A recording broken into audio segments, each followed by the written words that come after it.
This conference will now be recorded. Okay so आज का topic है हमारा वेब ऐप से रिलेटेड और उसको हम कवर करने जा रहे हैं। कल हमारा वर्चुअल मशीन्स और वर्चुअल मशीन स्किल सेट से रिलेटेड हमने देखा है। आज हमने ये वाला सेक्शन है web apps for Azzur app service, और ऐप सर्विस के अंदर जो है कंटेनर्स हैं या जो चीज़ें हैं तो वो हम कवर करने जा रहे हैं। अच्छा, क्वेश्चन ये था अभी कि हम ये वर्चुअल मशीन हमने किया, उसमें सारी चीज़ें बहुत बेस्ट हैं तो फिर आगे की ज़रूरत ही नहीं है। जो वर्चुअल मशीन्स की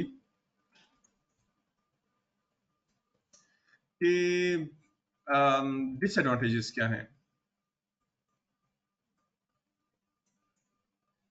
वन, एक तो ये है कि मुझे अच्छा मोस्टली मैं देखता रहता हूँ यूट्यूब पे वीडियोस बाकी, तो इस तरह से चीजें नहीं डिफाइन की जाती कि लेट्स से मैं एक आपको एग्जांपल अगर दूं, मैं आपका मैनेजर हूं, मैं क्लाइंट हूं आपका, मैं कहता हूं कि यार हमारी एक ऐप सर्विस है, ये एप्लीकेशन है, ये हमने डिप्लॉय करनी है, एज्योर में डिप्लॉय करनी है, और मुझे ये है कि इसका अप टाइम अच्छा चाहिए, मुझे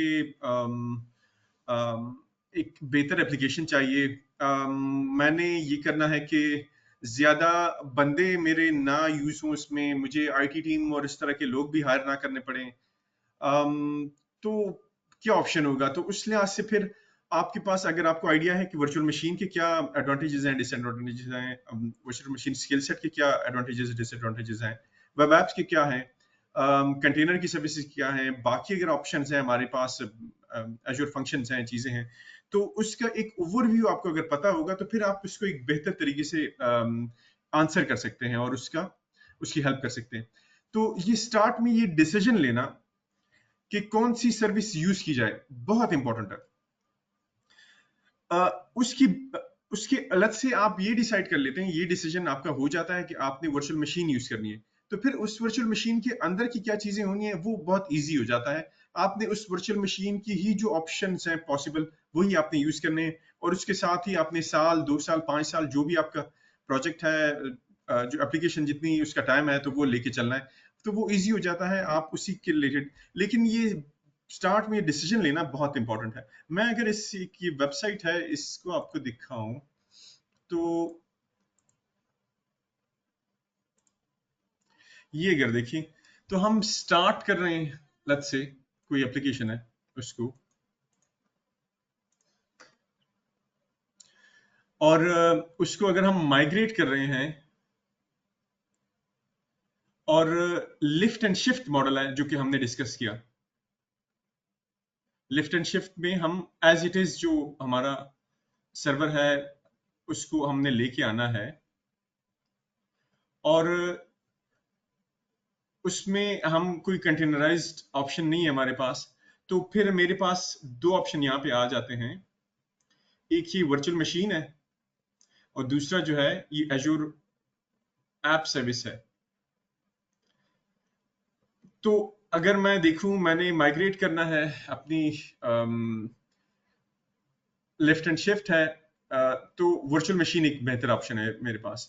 मैंने अगर नया बिल्ड करना है, सिंपल रखना है, और फर्स्ट चॉइस मेरी वर्चुअल मशीन है,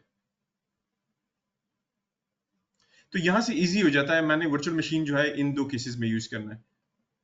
लेट्स से मैंने अगर बिल्ड न्यू करना है और फुल कंट्रोल मुझे नहीं चाहिए ऑपरेटिंग सिस्टम पे, और मैंने कंटेनर्स नहीं है मेरे, तो मैं मेरी यहाँ पे ये सर्विस जो है एजूर ऐप की सर्विस, वेब ऐप, तो ये मेरे काम की है, मैनेज वेब होस्टिंग, और हम यूज कर सकते हैं। अच्छा, वर्चुअल मशीन की बुराइयां हमने थोड़ी सी करनी थी, तो वर्चुअल मशीन में यह है कि मैंने ऑपरेटिंग सिस्टम को मैनेज करना है उसमें। अब ऑपरेटिंग सिस्टम में आपका विंडोज का ऑपरेटिंग सिस्टम है, उसमें रैंसमवेयर आ गया, आपकी एप्लीकेशन गई, आपका स्ट्रक्चर पूरा डाउन हो गया, आपके पास लेट्स से कोई एक्सपर्ट नहीं है जो कि ऑपरेटिंग सिस्टम को मैनेज कर सके, तो फिर आपको मसला है। लेट्स से अगर आप का कोई चीज आपने अपडेट करनी है, let's say operating system updates हैं या इस तरह की चीजें चलें, उसमें आपको वर्चुअल मशीन का आ गया। अब वर्चुअल मशीन स्केल सेट, उसके क्या डिसएडवांटेजेस हैं, या वो अवेलेबिलिटी सेट जो हम देख लेते हैं, हम कहते हैं कि यार ये सेलेक्ट कर लें और आपके सारे मसले हल हो जाएंगे। मैं अगर ये करूं सेलेक्ट,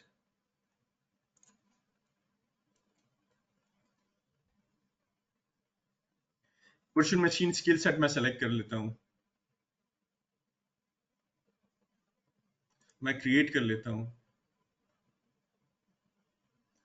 इसमें मैं आता हूं यहाँ पे अवेलेबिलिटी जोन 1 2 3, तो ये let's say 3 servers different availability Jones में बन गए। या मैं ये यूनिफॉर्म कर लेता हूं और डिफरेंट जो है मेरे इंस्टेंसेस बनेंगे। मैंने फिर स्केलिंग में इसको बता दिया कि यार मेरे 10 इंस्टेंसेस हों। अब 10 इंस्टेंसेस होंगे और वो इस बेसिक में जो है 3 जोन्स में बन रहे हैं।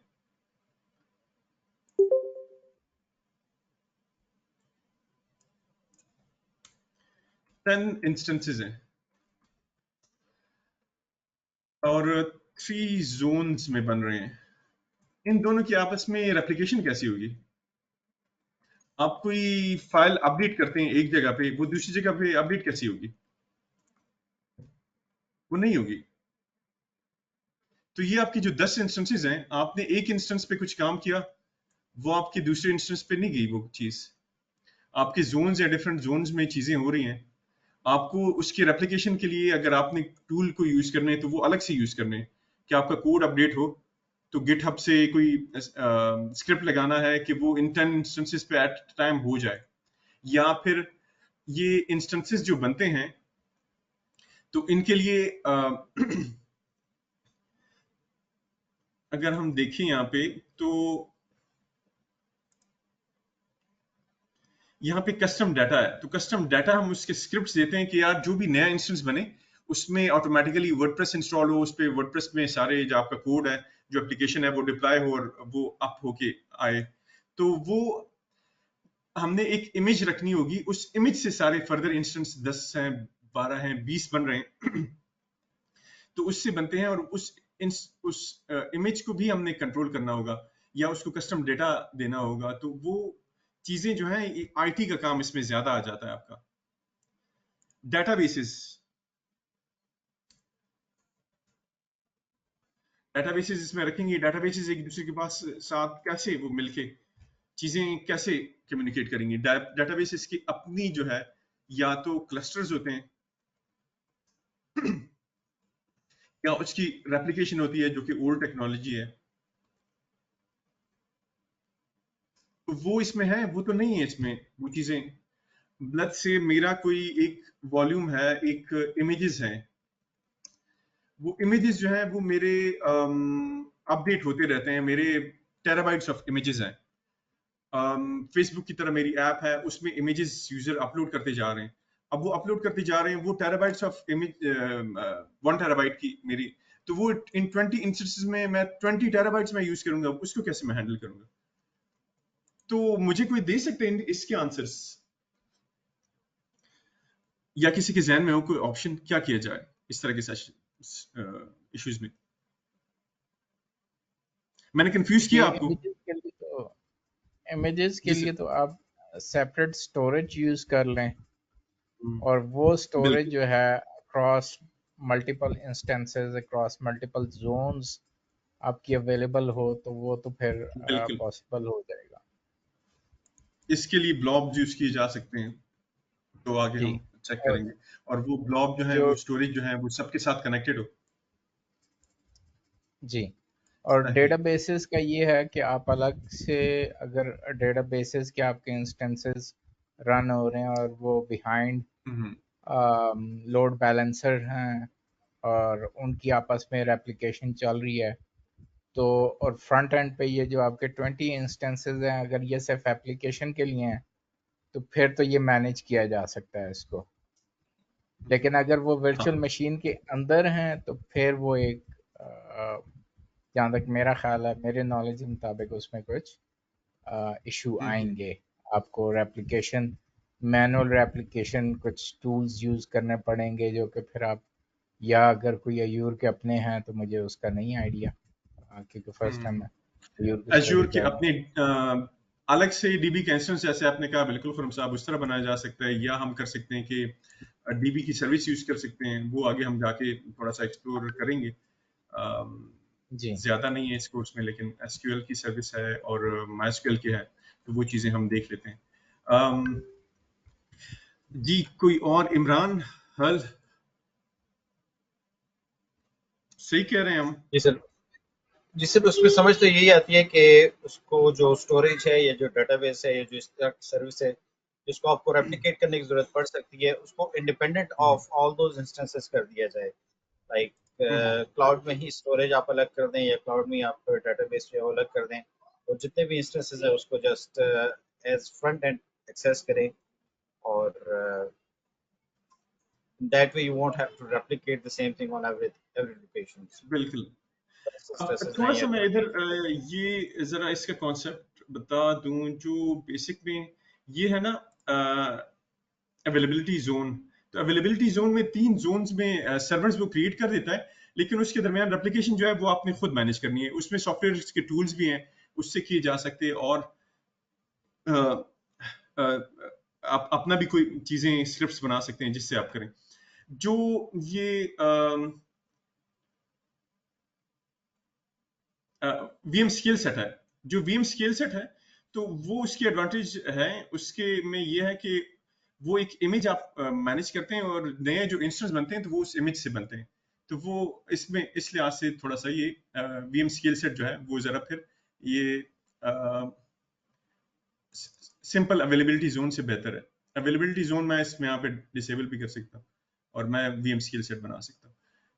और लेट्स से मैं ये सेलेक्ट किए हुए हैं, तो वीएम स्केल सेट जो है वो अवेलेबिलिटी जोन्स डिफरेंट में बना रहा है, तो वो उस इमेज से बना रहा होगा, या मैंने जो सेटिंग्स की हैं तो उससे बना सकता है। तो वीएम स्केल सेट्स के एडवांटेजेस हैं इस लिहाज से, लेकिन कॉम्प्लिकेशंस भी हैं। अब मैं अगर आपको मेरा, क्योंकि बहुत ज्यादा इस पे रहता है, मुझसे क्लाइंट्स के मैनेजमेंट के क्वेश्चंस होते हैं कि हमने ये एप्लीकेशन डिप्लॉय करनी है तो कहाँ पे डिप्लॉय करनी है।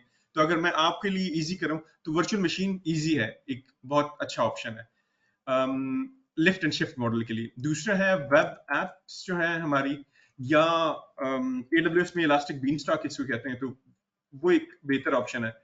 um, अगर आपकी कंटेनराइज एप्लीकेशन है तो फिर इसके लिए एज्योर की AKS सर्विस है, तो वो फिर एक बेहतर ऑप्शन है, या डेवऑप्स की तरफ आप जाएं तो वो। तो सबसे सिंपल ये है, इसमें आपको बहुत इजीली चीजें मैनेज कर सकते हैं। हल्का फुल्का आपको नॉलेज चाहिए ऑपरेटिंग सिस्टम का। अगर आपने नॉलेज नहीं करना ऑपरेटिंग सिस्टम का, तो फिर ये वेब एप्स हैं। आज हमने वेब एप्स को डिस्कस करना है, जो कि डेवलपमेंट या डेवलपर्स के लिए एक बहुत जरूरी ऑप्शन है कि वो इसको लर्न करें। तो वो लर्न करके डिप्लॉय करके उसको भूल जाएं बेशक। उसमें आपको कोई ये नहीं है कि आपने ऑपरेटिंग सिस्टम को मेंटेन करना है और मसले मसाइल आपके हो सकते हैं। तो हम आज इस वेब एप्स को डिस्कस करना चाह रहे हैं। ये थोड़ा सा मैंने इसका बैकग्राउंड दे दिया। मैं वापस आता हूँ यहाँ पे।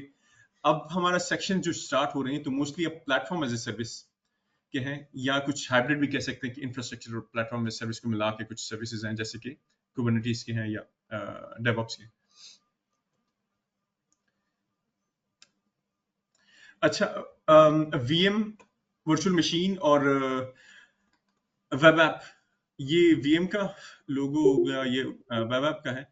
तो दोनों में डिफरेंस जो है वो मैंने आपसे शेयर कर लिया। और लेट्स से अगर आप क्या डेवलपमेंट का एक्सपीरियंस है, आपने ज्यादातर फोकस करना है अपनी एप्लीकेशन पे, बजाय इसके कि आप ऑपरेटिंग सिस्टम के मसलों में उलझों, तो उसके लिए आपके लिए वेब ऐप ज्यादा बेहतर है, आप उसकी तरफ जाएं।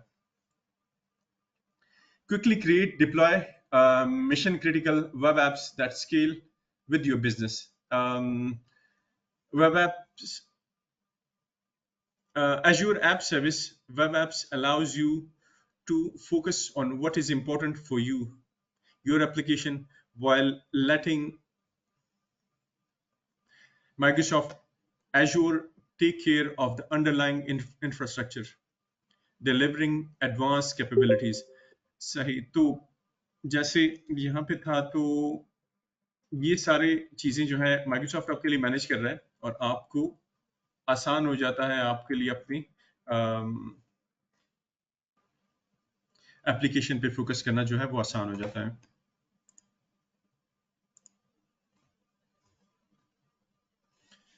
अच्छा, ऐप सर्विस है हमारी, तो ऐप सर्विस में हमारे पास मुख्तलिफ ऑप्शंस हैं। ऑटो स्केल की ऑप्शन इसमें है, बिल्ट इन है, हमें इतनी ज़्यादा इसकी फिक्र नहीं होगी। अगर ऑटो स्केल की हमें फीचर चाहिए क्लाइंट को और हम बाद में सोचें कि यार अब इस वर्चुअल मशीन में ऑटो स्केल की फीचर ऐड करो, तो उस वर्चुअल मशीन में ऑटो स्केल की फीचर ऐसे ऐड नहीं हो सकती। वेब ऐप में ऑटोमेटिकली एडेड है। Scale up, scale out, scale in, सारे चीज़ें इसमें अवेलेबल हैं। दोनों तरीके से आप स्केल इसको कर सकते हैं। OS and framework patching, let's say अगर बैकएंड पे लिनक्स है वो ऑटोमेटिकली पैच हो रहा है, विंडोज है तो ऑटोमेटिकली पैच हो रहा है, तो आपको विंडोज के पैचेस उसकी जरूरत नहीं है। लोड बैलेंसिंग वगैरह है वो इसकी ऑटोमेटिकली हो रही है, हमें उसकी फिक्र की जरूरत नहीं है। उस दूसरे केस में लोड बैलेंसर का भी आपके पास अच्छा खासा कंट्रोल होता है VM स्किल सेट में। और लैंग्वेजेस एंड फ्रेमवर्क जो है इसमें ये है कि ये लिमिटेशन आपके पास होती है कि आपके पास चंद लैंग्वेजेस हैं या चंद टॉप के फ्रेमवर्क्स हैं वो आपके पास अवेलेबल होते हैं, हर एक आपके पास नहीं होगा। लेकिन मोस्टली इन्होंने, अगर हम देखें तो 90% 95% इन्होंने कवर कर लिए होते हैं। जो भी टॉप की लैंग्वेजेस हैं वो इसमें ऑलरेडी अवेलेबल होंगी आपके पास, तो मोस्टली आपके पास वो आपके जो नॉलेज या जो अवेलेबल चीजें हैं वो ऑलरेडी इसमें कवर्ड होंगी लैंग्वेजेस। सुपीरियर डेवऑप्स की बड़े अच्छे इसमें चीजें कवर हो चुकी होती हैं। ऑटोमेशन की, आप गिटहब पे अपना कोड डिप्लॉय करें और गिटहब से ऑटोमेटिकली जो है वो उधर डिप्लॉय हो जाए, आपकी एप्लीकेशन पे अपडेट हो जाए। Self service supportability, enterprise grade SLA इसका अच्छा है, 99.95% जो है इसके अप टाइम है जो कि बहुत बेहतर है। आप इसमें ऑटो स्केल करें तो इसमें फर्दर और इम्प्रूवमेंट हो जाती है। सिक्योरिटी एंड कंप्लायंस, वो बहुत सारी सिक्योरिटी की चीज़ें जो हैं वो आपकी कवर हो जाती हैं। ऑल्दो कुछ आपकी जो अपनी कोडिंग से रिलेटेड सिक्योरिटी है वो आपने फिर भी उसको मैनेज करना होगा। कुछ चीज़ें सिक्योरिटी की आपके कंट्रोल में हैं, कुछ चीज़ें माइक्रोसॉफ्ट ऑलरेडी आपके लिए कर लेता है। कंप्लायंस की बहुत सारी चीज़ें इसमें कवर हो जाती हैं क्योंकि बैकएंड पे माइक्रोसॉफ्ट की कंप्लायंस की जो चीज़ें हैं वो आपके लिए हो जाती हैं। आपके कंप्लायंस की अगर कुछ रिक्वायरमेंट्स हैं तो वो कम हो जाएंगी आप पे। On premises connectivity, let's say अगर कोई ऑन प्रेमिसेस आप FTP वगैरह या और कोई मुख्तलिफ किस्म की कनेक्टिविटी के ऑप्शन है तो वो इसमें अवेलेबल है। ये चीज़ें भी की जा सकती हैं वेब ऐप्स में। वेब ऐप्स के साथ एज्योर फंक्शन, लॉजिक ऐप्स, इस तरह की चीज़ें कनेक्ट की जा सकती हैं। APIs को मैनेज करने का अलग से एक मैकेनिज्म है, वो कनेक्ट किया जा सकता है। बेस्ट है ई कॉमर्स के लिए या आपकी और मुख्तलिफ वेबसाइट्स हैं, कस्टम ऐप्स हैं, तो उनके लिए एक बेस्ट सर्विस है हमारी वेब ऐप की। अच्छा, इसमें इंटरप्राइज ग्रेड है, फुली मैनेज्ड है और बिल्ट फॉर डेवऑप्स के साथ जो है कनेक्टेड ऑप्शंस ऐप सर्विसेज में हमारे पास हैं। जो इंटरप्राइज ग्रेड ऐप की सर्विसेज हैं तो वो प्रीमियम टियर है, उसमें आपको जो चीज़ें मिलती हैं उसमें प्रोडक्शन लेवल के आपके लिए बैकअप्स हैं और चीज़ें हैं वो बहुत सारी आपके लिए पहले से सेटअप की हुई मिल जाती हैं। फुली मैनेज्ड जो है दूसरा एक ऑप्शन है इनका, जिसमें आपको बहुत सारी ऑप्शंस जो हैं जहाँ यहाँ पे जो मेंशन है वो मिल जाती हैं और ये हम जाएंगे तो वहाँ पे फर्दर इसके डिटेल्स हम देख सकेंगे। ऑटोमेटेड डिप्लॉयमेंट तीनों में है, शेड्यूल बैकअप्स भी हैं, तीनों में हैं। स्टिकी सेशंस हैं available, dedicated IP address available है। डेवऑप्स जो है, डेवऑप्स Azure DevOps का अलग से उन्होंने एक पूरा पोर्टल बनाया हुआ है और वहां से DevOps की चीजें बहुत अच्छे तरीके से वहां पे मैनेज की गई हैं और उस Azure के DevOps के साथ जो है वेब एप्स को कनेक्ट किया जा सकता है और वहां से चीजें आप करें और डिप्लॉय इधर हों तो मुख्तलिफ आप जो मॉडल्स हैं CI/CD मॉडल्स हैं तो वो आप इम्प्लीमेंट कर सकते हैं DevOps के सेशंस से वहां से सेक्शन से।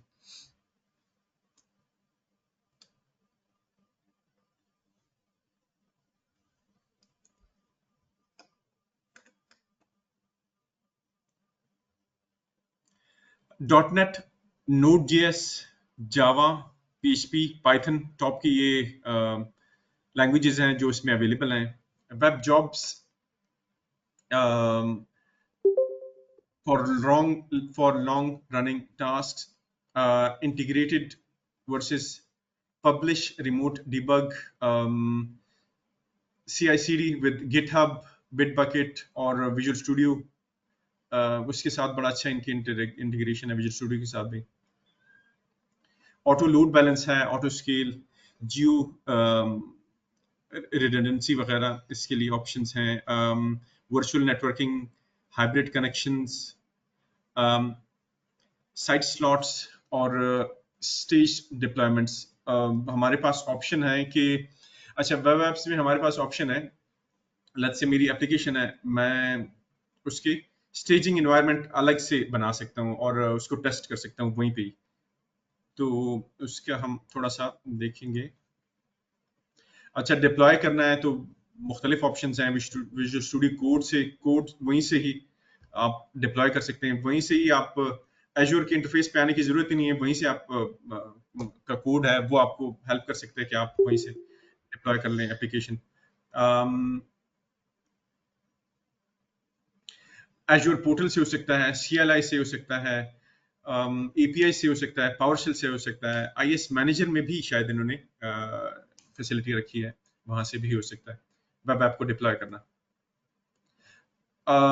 गिट से की इंटीग्रेशन है, विजुअल स्टूडियो की इंटीग्रेशन है और वेब डिप्लॉय TFS उसकी भी है। TFS अब इससे मेरे ख्याल में यूज थोड़ा सा इसका कम हो गया। पहले हम एक वो भी करते थे,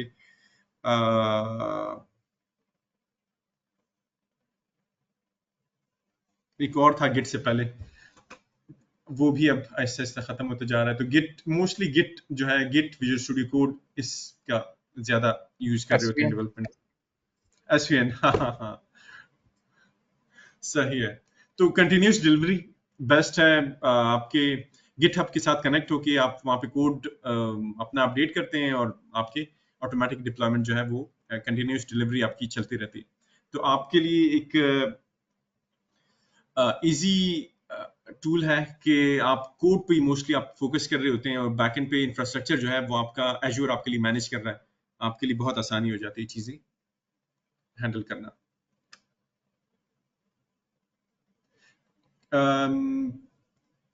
तगड़ी चॉइस ऑफ लैंग्वेजेस है।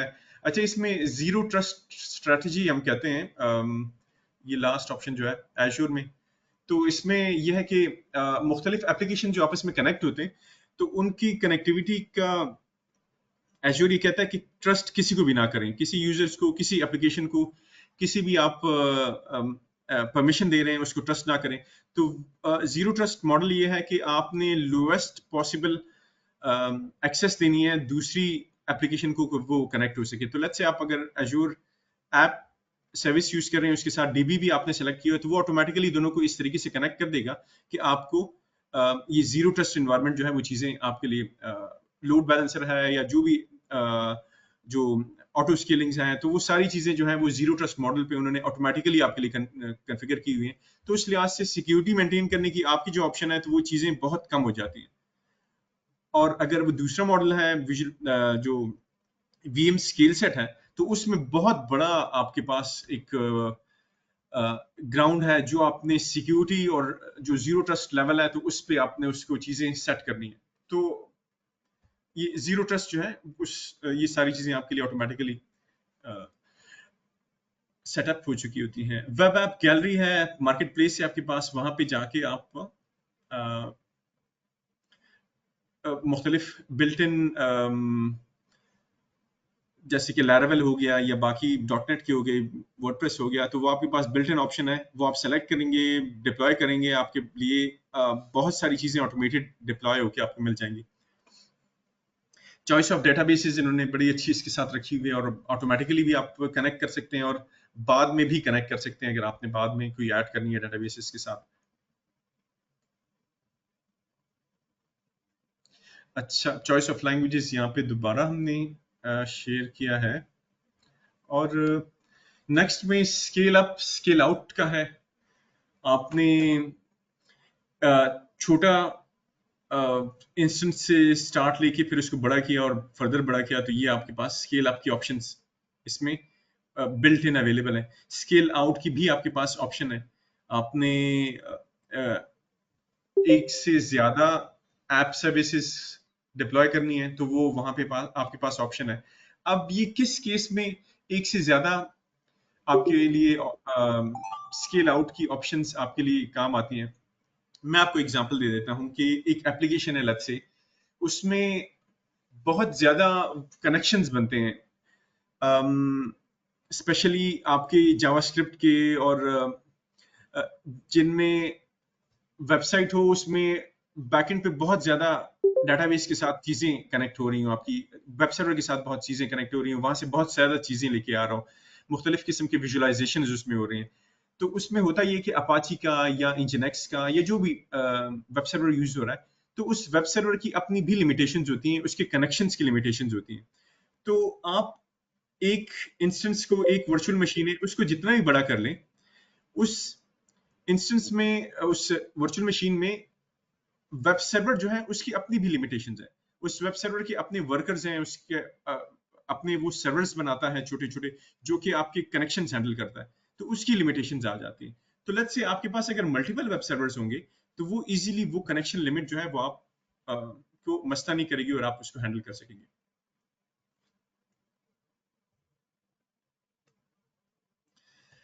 अच्छा, स्टेजिंग के बड़े मजे के इसमें स्लॉट्स बन जाते हैं और एंड यूजर जो है वो आपकी web app let's say use कर रहे हैं और आपने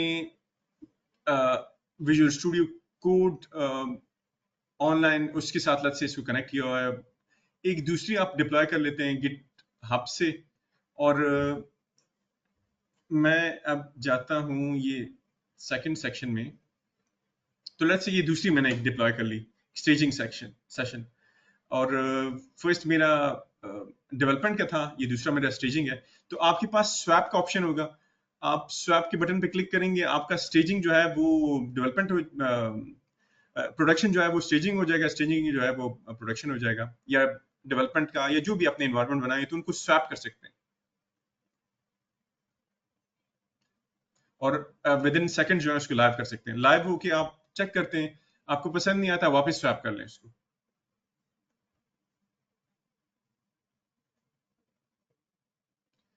प्रोडक्शन है, स्टेजिंग है, मैं अगर लेट्स से स्वैप करूं तो वो स्वैप होके ये मेरा प्रोडक्शन हो जाएगा और दूसरा मेरा स्टेजिंग हो जाएगा।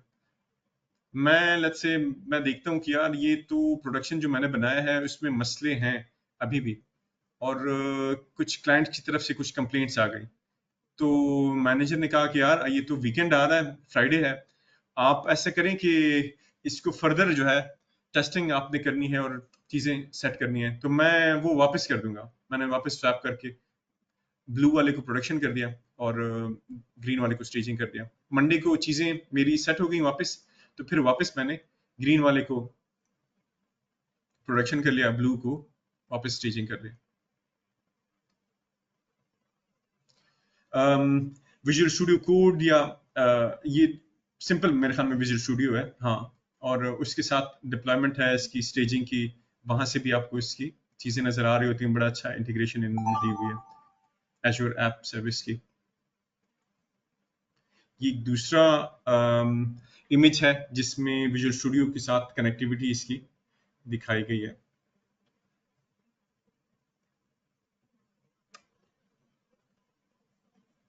जावा की सपोर्ट अवेलेबल है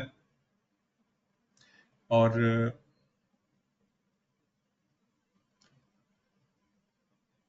जावा लिनक्स और विंडोज आई गेस दोनों के लिए अवेलेबल है इनकी। अच्छा, माइस्क्यूएल इन ऐप जो था ये स्लाइड्स मेरी पहले की बनी हुई हैं, तो इसमें मेरे ख्याल है कि अब ये शायद डिसकंटिन्यू हो चुका है, मुझे अब नजर नहीं आया। माइस्क्यूएल इन ऐप इनका ये था कि एक ही इंस्टेंस से आपका लेट्स से डेवलपमेंट का बना रहे हैं, तो उसी एक इंस्टेंस में आपको माइस्क्यूएल भी वो छोटा सा डिप्लॉय करके वो दे देते थे, और उसी इंस्टेंस के अंदर जो है आप माइस्क्यूएल भी डीबी वगैरह बना सकते थे। लेकिन अभी मुझे ये ऑप्शन अवेलेबल नहीं था, मैंने देखा था, तो इसको हम स्किप कर सकते हैं। अच्छा, हम चले जाते हैं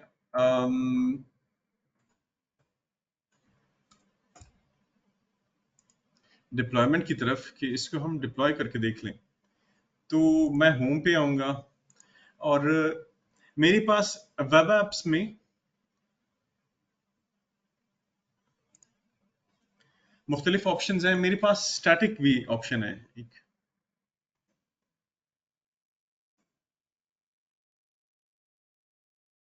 स्टैटिक वेब ऐप। अच्छा, स्टैटिक वेब ऐप जो है ये 10 वेब एप्स जो हैं वो मैं डिप्लॉय कर सकता हूँ without any cost, free of cost है ये।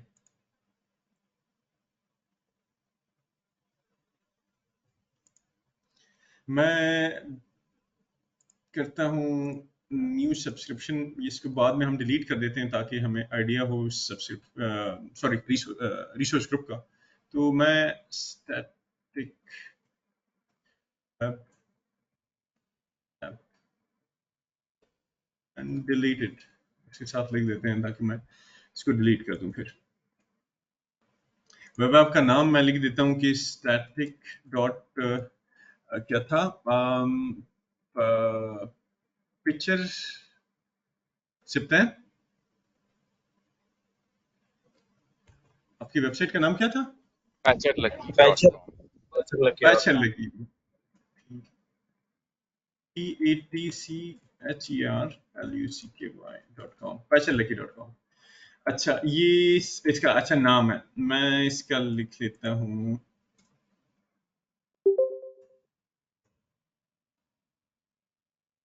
कि पैचर लकी का एक स्टैटिक वर्जन हम बना रहे हैं, और ये फ्री है फॉर पर्सनल प्रोजेक्ट्स। स्टैंडर्ड भी मैं कर सकता हूँ, इसको मैं फ्री कर लेता हूँ। सेंट्रल यूएस में लेट्स से वहीं पे बना लो, कोई मसला नहीं है। और मेरा ये गिटहब का अकाउंट इसके साथ कनेक्टेड है, डेवऑप्स के भी मैं अकाउंट है उसके साथ कनेक्ट करा सकता हूँ। अदर ऑप्शंस भी हैं मेरे पास। Select this other option to use other deployment after this app is created. Open it and follow the instructions to deploy your app. तो ये एक ऑप्शन है। मैं GitHub के साथ किसी का है कोई फ्री अकाउंट जहाँ से हम कर सके? मेरा है अकाउंट ही GitHub का कनेक्टेड है, लेकिन मेरे पास कोई खास इसमें है नहीं। कोई कनेक्ट करना चाहे तो बता दें, किसी का फ्री अकाउंट हो। मैं ये रेज्यूमे कर लेता हूँ, लेट्स से मास्टर कर लेता हूँ इसमें, और इसमें अगर मैं करूँ मेरा गिटहब का गिटहब, अच्छा ये है। इसमें ये रेज्यूमे मैं सेलेक्ट करूँगा मेरा ख्याल है यहाँ पे, फिर बिल्ड। अच्छा, ये मुख्तलिफ ऑप्शंस है मेरे पास। एंगुलर, ब्लेजर, फ्रेमवर्क के HTML है मोस्टली मेरा। मैं कस्टम कर लेता हूँ यहाँ पे, और इसको मैं रेज्यूमे देता हूँ, रेज्यूमे और रेज्यूमे, और टैग्स दे देता हूँ। रिव्यू एंड क्रिएट की तरफ जाते हैं हम।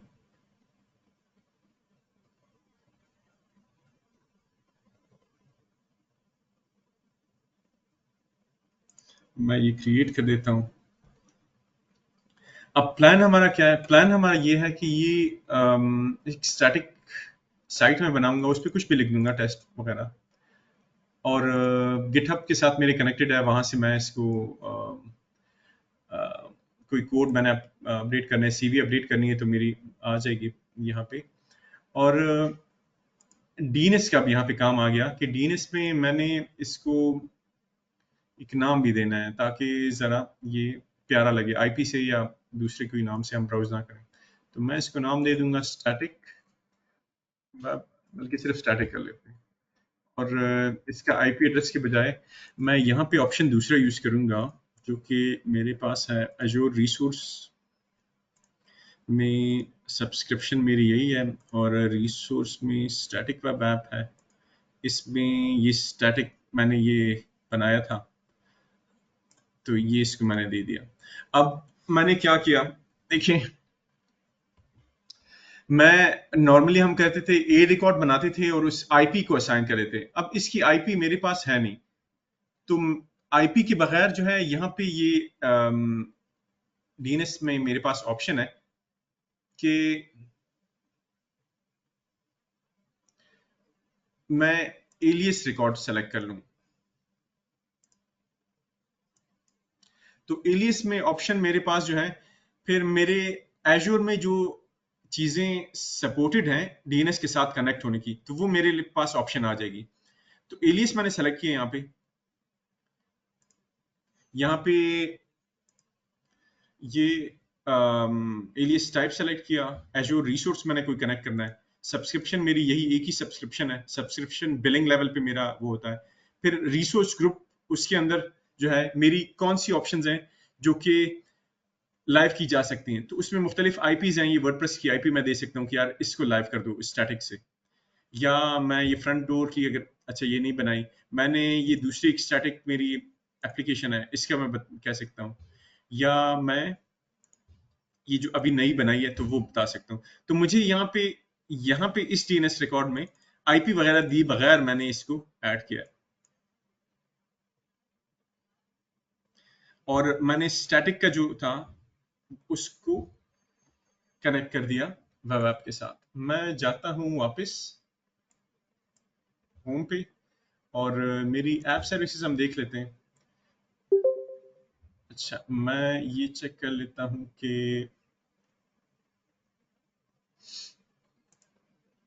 रिसोर्स ग्रुप्स में देख लेते हैं। इसमें WP नहीं, ये था स्टैटिक वेब ऐप डिलीटेड। यहाँ से ये फैसल लकी का ये मेरी वेब ऐप बन गई है। मैं इसको ओपन करता हूँ। अब ये मेरी सिंपल सा मैंने किया है, एक वेब ऐप बनाई है, स्टैटिक वेब ऐप है। और मैं इसको अगर ब्राउज करूं तो ये मेरा यूआरएल है। अगर आपने गौर किया हो तो वर्चुअल मशीन में यहाँ पे हमारे पास आईपी भी आ जाती थी, यहाँ पे हमारे पास आईपी नहीं है। यहाँ पे हम इसको इसी से ही यूआरएल से ही कनेक्ट करेंगे, या फिर जो डीएनएस है वहां से ऑप्शन देखिए उसके साथ कनेक्ट करेंगे। तो मैं जाता हूँ,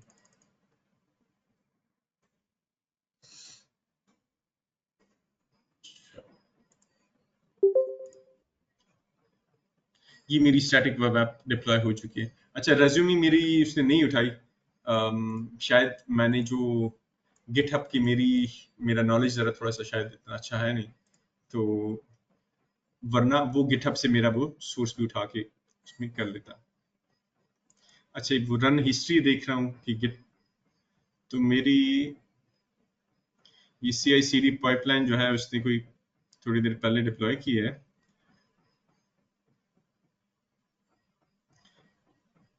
और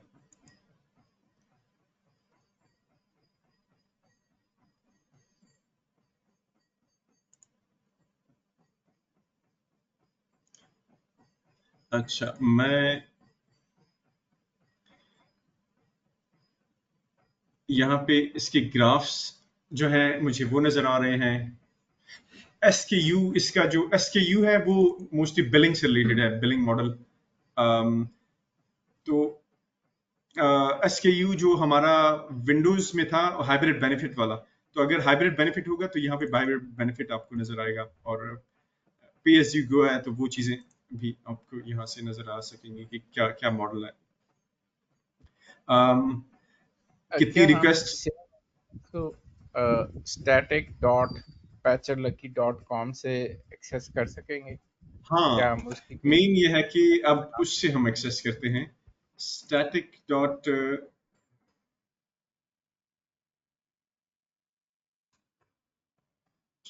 lucky.com। तो वो कह रहा है वेबसाइट नॉट फाउंड। तो ये क्या इशू हो सकता है? इशू ये है कि डीएनएस को तो हमने बता दिया कि आप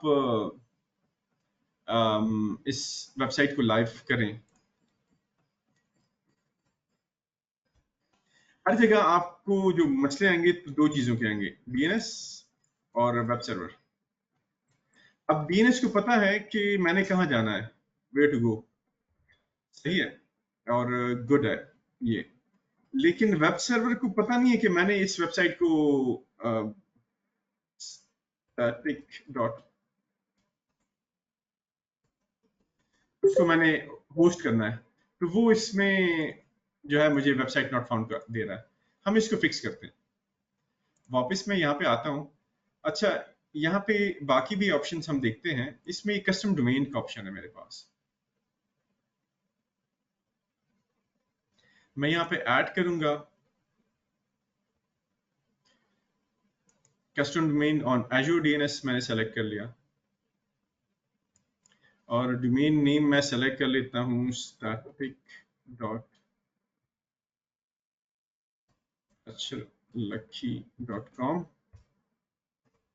और इसमें है ऑलरेडी ये we will automatically create the necessary C name. अच्छा, मुझे वहां से क्रिएट करने की बल्कि जरूरत ही नहीं है।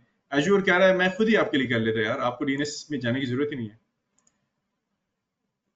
मैं ये ऐड करता हूँ और अगर कॉन्फ्लिक्ट ना आया इन दोनों का आपस में तो ये हो जाएगा। लेट्स से इनका आपस में कॉन्फ्लिक्ट आ रहा है तो मैं पहले वो एंट्री डिलीट कर देता हूँ और फिर यहाँ पे इसको कनेक्ट करा देता हूँ। मैं जाता हूँ डीएनएस जोन में, पैचर लकी में, और यहाँ पे इसकी एंट्री थी ये वाली, मैं इसको डिलीट कर देता हूँ।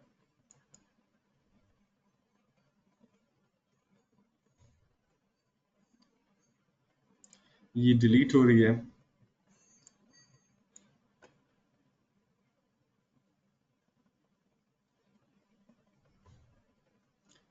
लेट्स से अगर आप एज़्योर में नहीं है फिर क्या करेंगे? फिर ये कर सकते हैं कि आपके पास ये रिकॉर्ड आप ऐड करेंगे, आप यहाँ पे सी नेम सेलेक्ट कर लेंगे। मैं सी नेम सेलेक्ट कर लूंगा और इसको मैं नाम दे देता हूँ, लेट्स से स्टैटिक 2 कर देता हूँ। और यहाँ पे एलियस में मैं उसका जो नाम था ये वाला, ये नाम मैं इसको दे देता हूँ, ये वाला।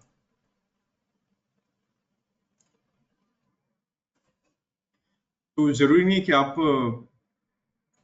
वो हो आपका इसका डीएनएस एज़्योर पे हो।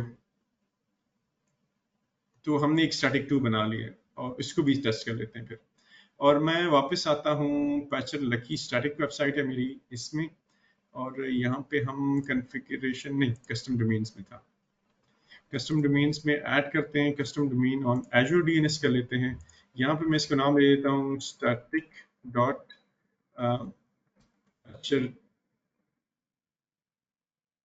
lucky.com।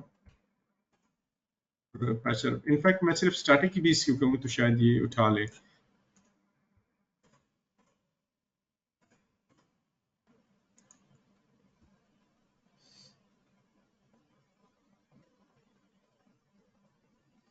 failed static is not अच्छा valid। मैं ऐसे कर लेता हूँ static dot lucky.com।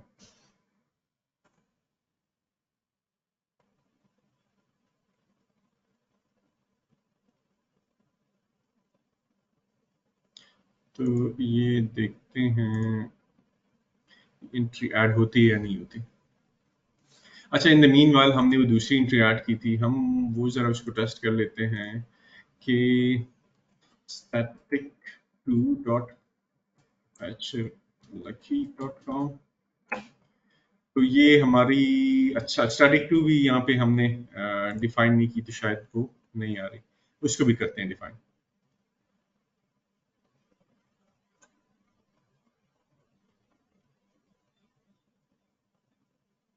ये चेक कर रहा है, ऐड कर रहा है। लेट्स से कोई इशू हुआ तो यहाँ पे हमें एरर आ जाएगा और उस लिहाज से हम उसको मॉडिफाई कर सकते हैं। we will automatically create the necessary CNAME, TXT और alias records required वैलिडेट कर देगा उसको और configure the custom domain in your Azure DNS zone. तो ये एंट्री अब जो यहाँ पे हो रही है ये एज़्योर डीएनएस में भी हो रही है और यहाँ पे इसके वेब सर्वर में भी हो रही है। तो यहाँ पे ये वाली एंट्री भी कर रहा है स्टैटिक के लिए, और ये डीएनएस की एंट्री जो हमने डिलीट कर दी थी उसको भी कर रहा है, दोनों को ऐड कर रहा है। देखते हैं, इस पे टाइम जरा ज्यादा लग रहा है।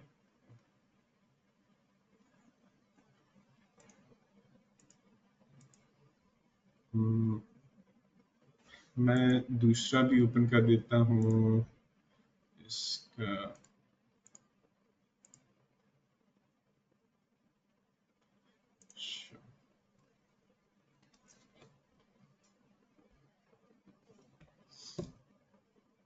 और हम जाते हैं स्टैटिक पैचर लकी में, और यहाँ पे हम कस्टम डोमेन्स में ऐड कर लेते हैं। अच्छा, ये जरा देख लेते हैं, custom domain on other DNS. Let's say मैं अदर डीएनएस में हूँ, तो उसके लिए मैं ऐड कर रहा हूँ स्टैटिक 2.com। अब मैं एज़्योर को कह रहा हूँ कि यार एज़्योर आपका कोई काम ही नहीं है डीएनएस से, आप सिर्फ as a web server act कर रहे हैं, आप वही करें बस। ये डोमेन जो है, आपको अगर कोई रिक्वेस्ट आती है static2.patcherlucky.com, तो आप उस रिक्वेस्ट को एंटरटेन करें वेब सर्वर लेवल पे। डीएनएस लेवल पे आपको बेशक जरूरत नहीं है इसकी एंट्री करने की। मैं नेक्स्ट कर लेता हूँ सी नेम। वो कह रहा है मुझे कि यार ये वाला सी नेम रिकॉर्ड ऐड करो, ये आई गेस मैं पहले से ऐड कर चुका हूँ। मैं दोबारा कॉपी कर लेता हूँ, अगर लेट्स से मैंने कोई गलती की हो तो इसको दोबारा ऐड कर लेंगे और ऐड कर देते हैं इसको।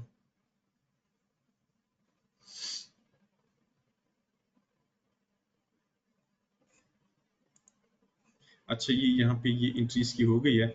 मैं देखता हूँ क्या पोजीशन है इसकी। ये स्टैटिक डॉट पैचर लकी, ये वैलिडेटेड है, ये ऐड हो गई है। और ये डिफॉल्ट इसका जो था वो नाम था। अब ये स्टैटिक डॉट पैचर लकी, इसको हम ब्राउज कर लेते हैं, तो ये हमारा स्टैटिक जो कोड है हमारा वो आ गया। दूसरा भी हम ब्राउज कर लेते हैं, ये स्टैटिक 2 वाला, तो इसको देखते हैं। ये अभी तक नहीं हुआ डिप्लॉय, वो वेब सर्वर में एंट्री जो हो रही है तो वो अभी नहीं हुई, एडिंग पे है।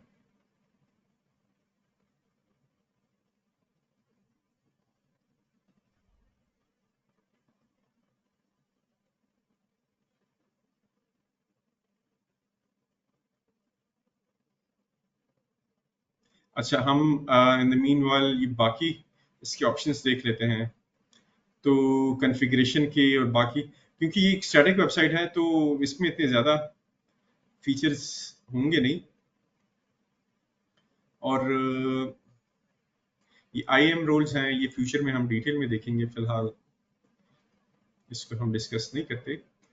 टैग्स हैं, diagnose and solve problem. Let's say कोई मसला हो मुझे तो मैं कर सकता हूँ।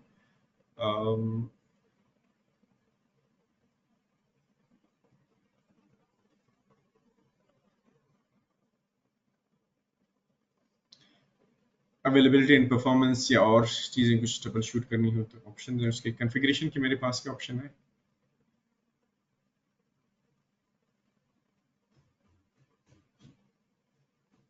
अच्छा, production staging, application settings applicable for your site are encrypted at trust and transmit choose। सही है, मैं यहाँ पे कुछ वैल्यूज ऐड करनी हो तो मैं यहाँ पे ऐड कर सकता हूँ। जैसे कि आपके इन्वायरमेंट के वैल्यूज होते हैं तो वो चीज़ें कर सकते हैं, क्योंकि स्टैटिक वेबसाइट है तो इतनी खास कोई इन्वायरमेंट के वैल्यूज मेरे पास कोई नहीं होंगे कि मैं ऐड कर सकूँ। वैसे अगर आपकी लेट्स से कोई वर्डप्रेस की साइट है तो ये लैरावेल की है, तो यहाँ पे इन्वायरमेंट में आप जो क्रेडेंशियल्स हैं या और मुख्तलिफ ऑप्शंस हैं तो वो ऐड करते हैं तो वो बहुत बेहतर होता है। एप्लीकेशन इनसाइट्स है, कस्टम डोमेन्स है, ये हो गया वैलिडेटेड। मैं जाता हूँ इसमें देखता हूँ तो ये अप हो गया, स्टैटिक 2 भी अप हो गया। तो मैं अगर स्टैटिक 2 से करूँ, स्टैटिक से करूँ, या वो जो दूसरा इसका नाम था उससे करूँ ये वाला नाम, सारे सेम होंगे। APIs हैं, डेटाबेस कनेक्टिविटी है। अच्छा, हम ऐसे करते हैं अब, क्योंकि स्टैटिक वेबसाइट है, इसमें सिर्फ मेरी वो गिटहब से मेरी सीवी कनेक्ट हो सकती है, या जो भी आपका स्टैटिक कोड है वो हो सकता है। तो ये हमारे इतने काम का है नहीं, हम इसको डिलीट कर देते हैं। डिलीट का भी बल्कि देख लेते हैं। रिसोर्स ग्रुप में मैं जाता हूँ, मैं इसको डिलीट करता हूँ। आप इस रिसोर्स ग्रुप में मेरे पास एक ये है, मैं ये भी कर सकता हूँ कि सिर्फ इसको डिलीट करूँ, ये रिसोर्स ग्रुप रहने दूँ, लेकिन मैं ये फुल रिसोर्स ग्रुप ही डिलीट कर देता हूँ और मैं डिलीट रिसोर्स ग्रुप कर लेता हूँ। तो इस रिसोर्स ग्रुप में जितने भी चीजें हैं, आईपीज असाइंड हैं इसको, या डीएनएस जोन है इसमें, या अगर मेरा कोई स्टैटिक मल्टीपल एप्स हैं या डेटाबेसेस हैं, जो भी है सारा का सारा इस रिसोर्स ग्रुप में जो है वो डिलीट हो जाएगा। फिलहाल यहाँ पे एक ही चीज है और वही एक ही चीज डिलीट हो जाएगी।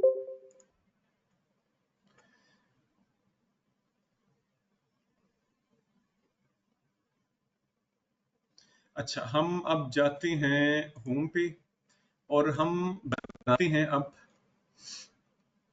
कर सकते हैं क्या क्या कर सकते हैं हम। लैरावेल, तो लैरावेल के ये कंटेनर बेस्ड हैं, वर्चुअल मशीन बेस्ड मेरे पास ऑप्शंस हैं। और इसमें अगर टाइप में मैं देखूं, अच्छा मैं वर्डप्रेस कर लेता हूं।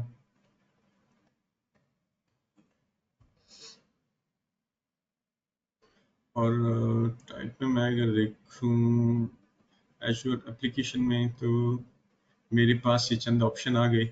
मैं बल्कि फेवरेट्स मेरा एक है ये ऐप सर्विस को यूज करके वर्डप्रेस की वेबसाइट डिप्लॉय करना। अच्छा, आपको गिटहब से भी बहुत सारे बिल्ट इन मतलब प्री बिल्ट ऑप्शंस मिल जाएंगे। लैरावेल इंस्टॉल करना है, ड्रूपल इंस्टॉल करना है, कोई डॉटनेट की एप्लीकेशंस हैं, DNN है, मुख्तलिफ उनका है, तो कोई डिप्लॉय करना है तो वहीं से आप करेंगे। और जो गिटहब है वहां से भी आप डिप्लॉय कर सकते हैं। मैं ये देख रहा हूँ इसका, यहाँ पे इसके डिस्क्रिप्शन है, ये एज़्योर CDN को भी यूज कर रहा है, एज़्योर स्टोरेज को भी यूज कर रहा है। इसमें MySQL का डेटाबेस मेरे लिए ऑटोमेटिकली बना लेगा और वेब ऐप की सर्विस मेरे लिए बना देगा। ये सारी चीजें मेरे लिए ऑटोमेटिकली कर लेगा, तो मुझे जरा आसान हो जाएगा। वरना एक टाइम मेरा ज्यादा यूज होता कि मैं अगर एक वेब ऐप बनाऊं, उसमें फिर वर्डप्रेस इंस्टॉल करूं, उसमें उसको डेटाबेस अलग से सेशन उसके बनाऊं, डेटाबेस कनेक्ट करूं, कोई CDN मैंने कनेक्ट करना है वो अलग से कनेक्ट करूं, कोई स्टोरेज मैंने कनेक्ट करनी है वो अलग से करूं। स्टोरेज अलग से मुझे जरूरत नहीं होगी, मैं उसके बगैर भी कर सकता हूँ। लेकिन इन्होंने एक बेस्ट प्रैक्टिसेस के बेस पे उसकी डिस्क्रिप्शन में वहां पे मेंशन था कि एक प्रोडक्शन लेवल पे एक हमने वर्डप्रेस डिप्लॉय करना है, तो वो यहाँ से सारी चीजें मेरी ऑलरेडी होंगी। मैं इसको डिप्लॉय करता हूँ WordPress -patcher lucky.com में कर सकता हूँ, .com में कर सकता हूँ। तो मुझे ये अलग से रिसोर्स ग्रुप मैंने बना लिया। रिसोर्स ग्रुप मेरा इसलिए भी जरा अच्छा था कि मैं रिसोर्स ग्रुप में करूँ इसको, कि मैं अगर जाऊँ पैचर लकी में, मैं रिसोर्स ग्रुप देखूँ और इसमें patcherlucky.com को मैं देखूँ, तो इसमें ऑलरेडी देखेंगे मल्टीपल चीजें बनी हुई हैं, IP एड्रेसेस हैं, चीजें हैं। तो अगर मैंने ये करना है कि इसी का ये नेटवर्क का सेक्शन यूज करना है, चीजें यूज करनी है, और या इन दोनों एप्लीकेशन को आपस में मतलब ऐसे करना है कि एक दूसरे की चीजें वो यूज कर सके, तो फिर मैं यहाँ पे क्रिएट करूँ तो बेहतर है। अगर ये और वो इंडिपेंडेंट मैं चाहता हूँ कि वो रहें, तो फिर उसको मैं अलग बना लूँ तो बेहतर है। इसका अगर मैं एग्जांपल एक और तरीके से करूं कि मैं अगर बाद में फिर इसको डिलीट करना चाहूं, तो मेरे लिए ज़रा आसानी होगी, मैं इस रिसोर्स ग्रुप में जितनी चीज़ें होंगी वो डिलीट कर दूंगा। अगर मैं यहाँ पे क्रिएट करूँ तो फिर मुझे हर एक का चेक करना पड़ेगा कि यार ये जो सर्विस है, ये सिक्योरिटी ग्रुप है, तो ये उसके लिए है या इसके लिए है या दोनों के लिए है। तो शायद हमारी अक्सर ऐसी होती हैं रिक्वायरमेंट्स होती हैं, आई होप मैं आपको कंफ्यूज नहीं कर रहा, कि लेट्स से एक प्रोडक्ट है, ये एक एप्लीकेशन है, उसमें 2 वर्चुअल मशीन्स हैं, एक उसमें वेब ऐप है, एक डीबी है, मैंने कस्टम वो की हुए हैं, उन सब के लिए मुझे एक ही वीनेट चाहिए और एक ही उसमें मुझे ये सिक्योरिटी ग्रुप चाहिए, जिसमें मैं डिफाइन करता हूँ कि पोर्ट 80 अलाउड हो, पोर्ट 443 अलाउड हो, तो फिर मैं एक ही रिसोर्स ग्रुप बना लूँ तो बेहतर है।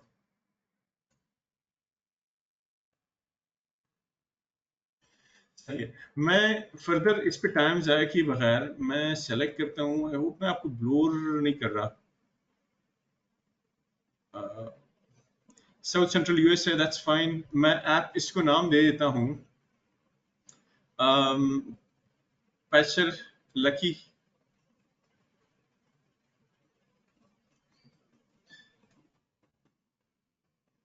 Lucky dot Azure website dot net, ये इसका एक एलियस नाम बन जाएगा। एज्योर खुद से अपने डीएनएस स्पेस को ऐड कर देगा। ये एक होस्टिंग प्लेटफॉर्म जो है वो मुझे असाइन कर रहा है, जिसमें प्रीमियम ऐप की सर्विस है और ब्रस्टेबल माइस्क्यूएल की सर्विस भी है। चेंज प्लान मैं करूँ, इसको देखूँ मैं फर्दर, तो ये मेरे पास फर्दर ऑप्शन है। मैं बेसिक पे भी जा सकता हूँ, मैं बेसिक पे जाऊँ तो मेरी कॉस्ट कम हो जाएगी। मेरा उन्होंने रिकमेंड ये किया था कि आप ये वाला यूज करें प्रोडक्शन लेवल के, उसके लिए जनरल पर्पस प्रोडक्शन एप्स के लिए, और प्रीमियम जो है वो हाई वर्कलोड के लिए। मैं बेसिक कर लेता हूँ इसको, ताकि मेरा जरा कॉस्ट कम लगे। 10 GB स्टोरेज मुझे मिल जाएगी, एक 1.75 GB रैम, और एक कोर वाला जो है नीचे मुझे कुछ सर्विसेज एलोकेट कर दी जाएंगी। अच्छा, इसको मैं वीएम नहीं करूंगा, इसको कुछ सर्विसेज ही मैं कह रहा हूँ कि, और ना इसको वो यहाँ पे वो वर्चुअल मशीन कह रहा है, वो इसको ऐप सर्विस प्लान कह रहा है। तो बैकएंड पे माइक्रोसॉफ्ट इसको कैसे हैंडल कर रहा है वो हमें उससे मतलब नहीं है कि बैकएंड पे कोई वर्चुअल मशीन यूज हो रहा है वीएम, या कोई और दूसरी माइक्रोसॉफ्ट की टेक्नोलॉजी यूज हो रही है, उनकी अपनी बिल्ट इन टेक्नोलॉजी है जिसको यूज करके वो हार्डवेयर से सर्विसेज दे रहे हैं। डेटाबेस सर्वर इसमें ऑटोमेटिकली उन्होंने मेरे लिए माइस्क्यूएल ही किया हुआ है। वैसे अगर मैं करूं तो मेरे पास ऑप्शन होंगी। लेट्स से मैं इधर करता हूं, दूसरा भी एक कंपेयर भी कर लेते हैं। क्रिएट रिसोर्स ग्रुप, इसमें मैं कर लेता हूं, वेब ऐप को क्रिएट कर रहा हूं मैं। ये दो को मैं अब कंपेयर कर रहा हूं। अच्छा, मैं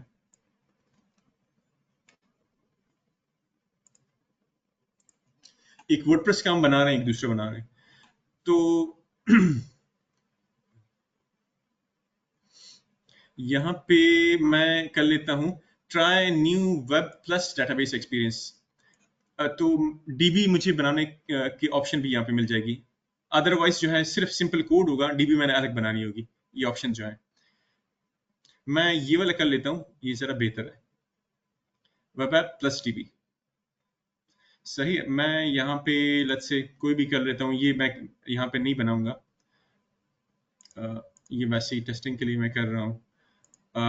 नाम उसको दे देंगे हम, रन टाइम का जो है हम कर लेंगे डॉट नेट का करना है, डॉट नेट 7.6 अवेलेबल है। 7 तो मेरे ख्याल में अभी अभी आया है, ये 6 ही मोस्टली आपका यूज कर रहे होंगे। और गो लैन की है, जावा की हैं मुख्तलिफ ऑप्शंस मेरे पास कोड। तो ये रन टाइम स्टैक जो है वो अगर वर्चुअल मशीन होती तो मुझे ये इंस्टॉल करना पड़ता डॉट नेट का। यहाँ पे मुझे इंस्टॉल करने की जरूरत नहीं है, वो ऑटोमेटिकली मेरे पास ऑप्शंस अवेलेबल हैं। नोड के हैं, पीएचपी के मेरे पास ऑप्शन अवेलेबल हैं, पाइथन के हैं, रूबी के हैं, तो ये मेरे पास ऑप्शंस हो गए। अच्छा, मैं अगर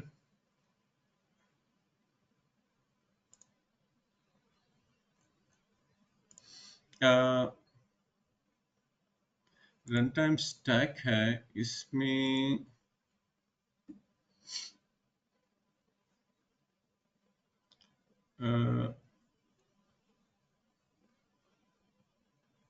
एक और ऑप्शन इसमें मैं देख रहा था, बल्कि मैं बैक करके देख लेता हूँ इसको। अच्छा, यहाँ पे अगर हम देखें तो यहाँ पे मेरे पास कोड की ऑप्शन है, डॉकर कंटेनर की भी ऑप्शन है।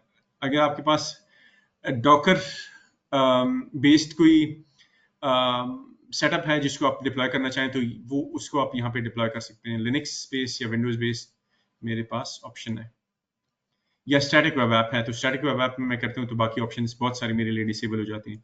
तो मोस्टली लोग कोड यूज कर रहे होते हैं।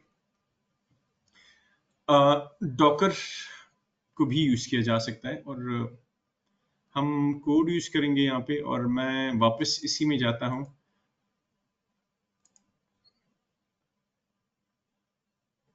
अच्छा, रन टाइम स्टैक मैंने अब क्या सेलेक्ट किया कि web app plus dB select किया है, तो मेरे लिए वो बाकी कोड की ऑप्शंस जो हैं वो डिसेबल हो गई। मैं जो सेलेक्ट करूंगा यहाँ पे फ्रेमवर्क, तो उसके साथ जो कंपैटिबल डेटाबेसेस हैं वो मेरे लिए अवेलेबल होंगे, हर एक मेरे लिए अवेलेबल नहीं होगा। तो डॉटनेट के साथ मेरे लिए जो अवेलेबल है पोस्टग्रेस है, माइस्क्यूएल है, एसक्यूएल सर्वर है। ये एसक्यूएल सर्वर जो है वो कह रहा है रिकमेंडेड है। सब्सक्रिप्शन, इस सब्सक्रिप्शन में शायद मेरे लिए ऑप्शन नहीं है तो मैं ये ना कर सकूं। मैं अलग से सेलेक्ट करता हूँ, नोट कर देता हूँ, और इसमें मैं कर लेता हूँ माइस्क्यूएल कर लेता हूँ। तो माइस्क्यूएल मेरा नोड के साथ जो है वो कनेक्ट की ऑप्शन मुझे मिल जाएंगी। सर्वर का नाम मैं ABC रख लेता हूँ, मैं ये नहीं करूंगा, मैं दूसरे इसी तरफ वापस आऊंगा। कैश रेडिस मैंने ऐड करनी है, बेसिक या स्टैंडर्ड वो होस्टिंग के प्लान थे जो यहाँ पे हमें नजर आ रहे थे, तो वो यहाँ पे भी मेरे पास ऑप्शंस है। फिर बाकी फर्दर जो है चीजें उन्होंने ऑटोमेटिकली मेरे लिए सेलेक्ट की हुई हैं, तो मेरे लिए जरा आसानी कर दी है कि डेटाबेस और डेटाबेस का नाम जो है मैं देख के सर्वर का नाम, अच्छा, और मेरी कनेक्टिविटी जो है वहाँ पे मेरे पास ऑप्शन होगा कि इस डेटाबेस के साथ कनेक्ट करना है, तो वो यहीं से ये सारी चीजें हो रही होंगी। मैं इसको मिनिमाइज कर देता हूँ, इसको हम यूज नहीं कर रहे, हम वर्डप्रेस पे ही वापस आते हैं। और यहाँ पे मेरे पास क्या चीजें हो रही हैं, CDN ऐड कर रहा है, ये एज्योर ब्लॉब का कर रहा है। कि एज्योर ब्लॉब का इसलिए कर रहा है कि क्योंकि ये एक ऐप सर्विस हम बना रहे हैं, ये ऑटो स्केल होगा। तो ऑटो स्केल में अगर किसी क्लाइंट की हमने ये इसमें इमेजेस रखे हुए हैं तो वो कहाँ पे जाएंगे, वो इमेजेस ब्लॉब में जाएंगे, वो ऑटोमेटिकली ब्लॉब में भेजता जाएगा, वो इस तरह चीजें कनेक्ट मेरी हो जाएंगी। डेटाबेस है, डेटाबेस अलग से होगी, तो वो ऑटो स्केल में मेरी चीजें जो है वो ऑटोमेटिकली इसने की हुई हैं। VM स्केल सेट में जो है वो मुझे ये खुद से मैनेज करनी पड़ती है, ये मुझे ब्लॉब स्टोरेज अलग से उसके साथ कनेक्ट करना पड़ता है। कैशिंग फ्री उन्होंने इसमें रेडिस के ऑटोमेटिकली ऐड की हुई है। बैकअप जो है डेटाबेस के backups and restore, redundancy backup की, यस बैकअप मुझे जो डेटाबेस है, डेटाबेस का मुझे ये फिक्र नहीं होगी कि डेटाबेस का जो इंस्टेंस है बैकएंड पे वो डाउन हो जाए। लेट्स से अगर मैं 2 वर्चुअल मशीन बनाऊं, VM बनाऊं, एक वेब सर्वर हो, दूसरा VM हो मेरा DB का, तो अगर मेरा DB का VM ये डाउन हो जाए तो मैं क्या करूंगा? अब यहाँ पे मुझे ये फिक्र करने की जरूरत ही नहीं है, ना मेरा DB सर्वर डाउन होगा और ना मेरा ये वेब सर्वर डाउन होगा, क्योंकि यहाँ पे मैं हूं। अब बल्कि मैं इसमें कर लेता हूं DB, मेरा डाउन नहीं होगा क्योंकि ये एज ए सर्विस है। आपने कभी देखा है कि जीमेल की सर्विस डाउन हो? अगर डाउन हो भी तो चंद सेकंड के लिए, चंद मिनट्स के लिए डाउन हो और वो पूरा मसला बन जाता, तो ये मुझे एज ए सर्विस मिलेगी, ये डाउन नहीं होगी DB की। और इस तरह की वेब की सर्विस भी मेरी, ये जो भी मैं सेलेक्ट कर रहा हूँ, ये डाउन नहीं होगा। स्केल अप SSL सर्टिफिकेट मेरे लिए फ्री अवेलेबल होगा, SSH FTP मैं कर सकूंगा, PHP में एडमिन भी मेरे लिए एक ऑप्शन अवेलेबल है। मैं सेलेक्ट कर लेता हूं और मैं यहाँ पे अब कर लेता हूं कि ये वर्डप्रेस का सेटअप मेरा हो रहा है। तो वर्डप्रेस में मुझे एक ईमेल एड्रेस चाहिए होगा ताकि वर्डप्रेस में वो ऐड कर ले। नाम उसमें एडमिन हम अगर यूज कर लें पॉसिबल है? हाँ, एडमिन उसने कहा यूज कर लो। मैं एडमिन का पासवर्ड यूज करता हूँ, तो बल्कि हम हर जगह कोड मूवमेंट यूज कर रहे थे, कोड मूवमेंट, और इसमें एडमिन का पासवर्ड कैपिटल पी के साथ पासवर्ड 123। से अगर आप कनेक्ट करना चाहें कोई तो कर सकता है। रेट ये हमने पासवर्ड उसके दे दिया। इनेबल मल्टी साइट वर्डप्रेस में आई गेस ये ऑप्शन होती है मल्टी साइट की, मुझे नहीं चाहिए मल्टी साइट। मैं एडवांस में जाता हूँ। एडवांस में एजोर सीडीएन उसने ऑटोमेटिकली इनेबल किया हुआ है। ये फ्रंट डोर, ये भी इनकी सीडीएन की तरह की सर्विस है। और बाकी मैं मोस्टली डिफॉल्ट ही रखूंगा, उसने खुद ही मेरे लिए सारी चीजें सेलेक्ट की हुई हैं। जो कि वीएम में अगर हम देखें तो पूरी की पूरी शॉपिंग करनी पड़ती थी, छोटी सी छोटी चीज मुझे सेलेक्ट करनी पड़ती थी। यहाँ पे मुझे इतनी ज्यादा करने की जरूरत नहीं है।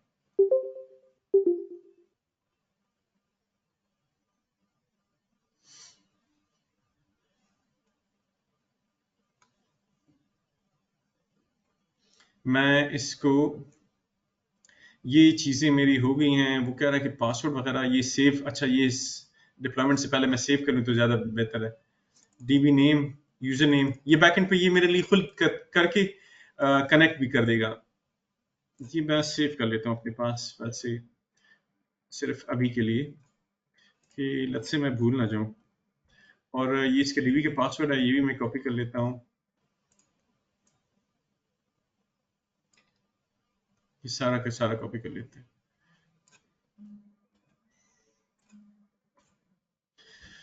तो ये देखिए मेरे लिए सारी सारी चीजें वो खुद बना रहा है। डीबी आपस में डब्ल्यूपी कॉन्फ़िग को कनेक्ट करना और चीजें मेरे लिए, मुझे मेरा ये ख्याल है कि ये सारी हो चुकी होंगी। ये 1 मिनट लेगा और ये अप हो जाएगा। डिप्लॉय कर रहा है।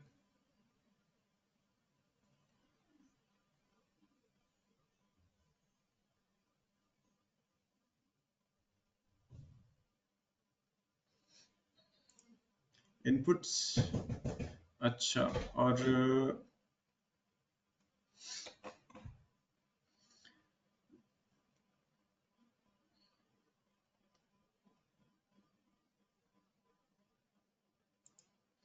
ये सारी चीजें ये खुद इसमें इनपुट कर रहा है हमारे लिए। टेम्पलेट, ये टेम्पलेट है, ये इसका टेम्पलेट है। इसको आगे हम सर्च करेंगे, ये पूरा इसने टेम्पलेट बना लिया है। तो इस टेम्पलेट की बेस पे मैं कमांड लाइन से भी ये सारा ये सब कुछ सेटअप जो है खुद कर सकता हूँ। पी लकी, यही वेबसाइट मैंने बनानी हो, या कोड से ये वैल्यू हम कोड के जरिए भी फर्दर इसको दें वेरिएबल्स वगैरह, तो हम CLI से चीजें कर सकते हैं। डिप्लॉयमेंट वर्चुअल नेटवर्क उसने अलग से नया बना लिया मेरे लिए, और सबनेट रिसोर्सेज हैं वो कुछ डिप्लॉय कर ली।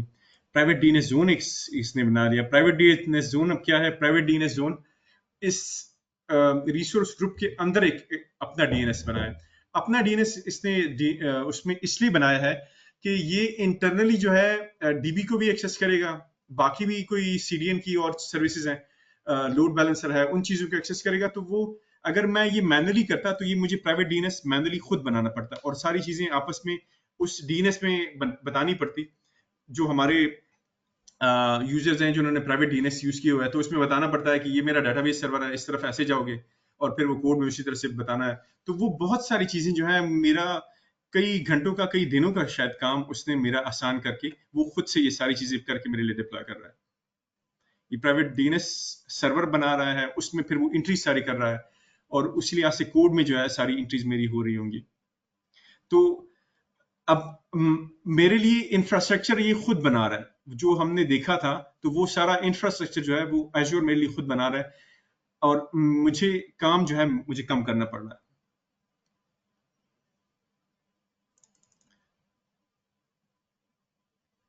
है। कुछ उसमें एंट्रीज कर दी उसने, और ये डेटाबेस के लिए उसने मेरे ख्याल में एंट्री कर दी। ये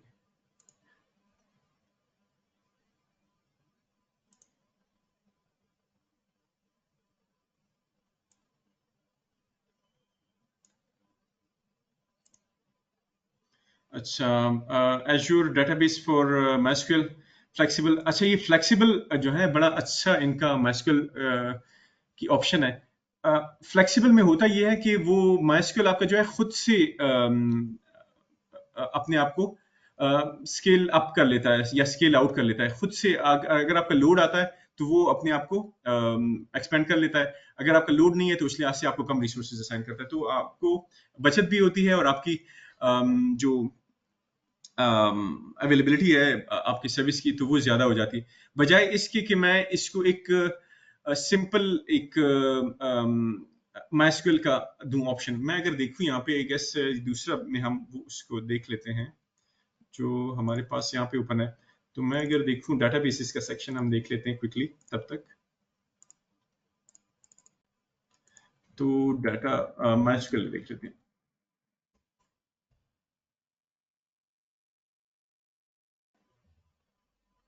MySQL में मेरे पास ये MySQL फ्लेक्सिबल सर्वर, ये माइक्रोसॉफ्ट की प्रोडक्ट है। माइक्रोसॉफ्ट की तरफ से ये जो भी ये सर्विस है, इसका कोड जो है उनकी तरफ से, बाकी मुख्तलिफ अदर इनकी है। मैं ओनली एज्योर सर्विसेज, तो ये एज्योर की मेरी माइक्रोसॉफ्ट की। तो मेरे पास क्या है, एज्योर डेटाबेस फॉर MySQL। अब ये एक सिंपल MySQL की डेटाबेस है। इसको मैं डिफाइन करूंगा कि MySQL आपके लिए 1 CPU 2 GB रैम ये असाइन कर दी गई है, इतनी ही रिसोर्सेज आपने यूज करनी है, उससे ज्यादा यूज नहीं करना। अगर ज्यादा यूज करने की जरूरत हो तो मैं मैनुअली उसको अपग्रेड करूंगा। यहाँ पे क्या हो रहा है फ्लेक्सिबल सर्वर में कि ये अपने आप को फ्लेक्सिबली खुद ही, मैंने इसको लिमिट को डिफाइन की होगी, उस बेस पे ये खुद से अपने आप को अपग्रेड करेगा और डाउनग्रेड करेगा, तो ये बेहतर है। इन दोनों का अगर मैं AWS के साथ कंपेयर करूं तो AWS में MySQL RDS है और फिर MySQL अरोरा है। तो अरोरा जो है वो AWS में फ्लेक्सिबल सर्वर है, वहां पे MySQL के लोड आता है आपका ज्यादा तो वो खुद से हैंडल कर सकता है।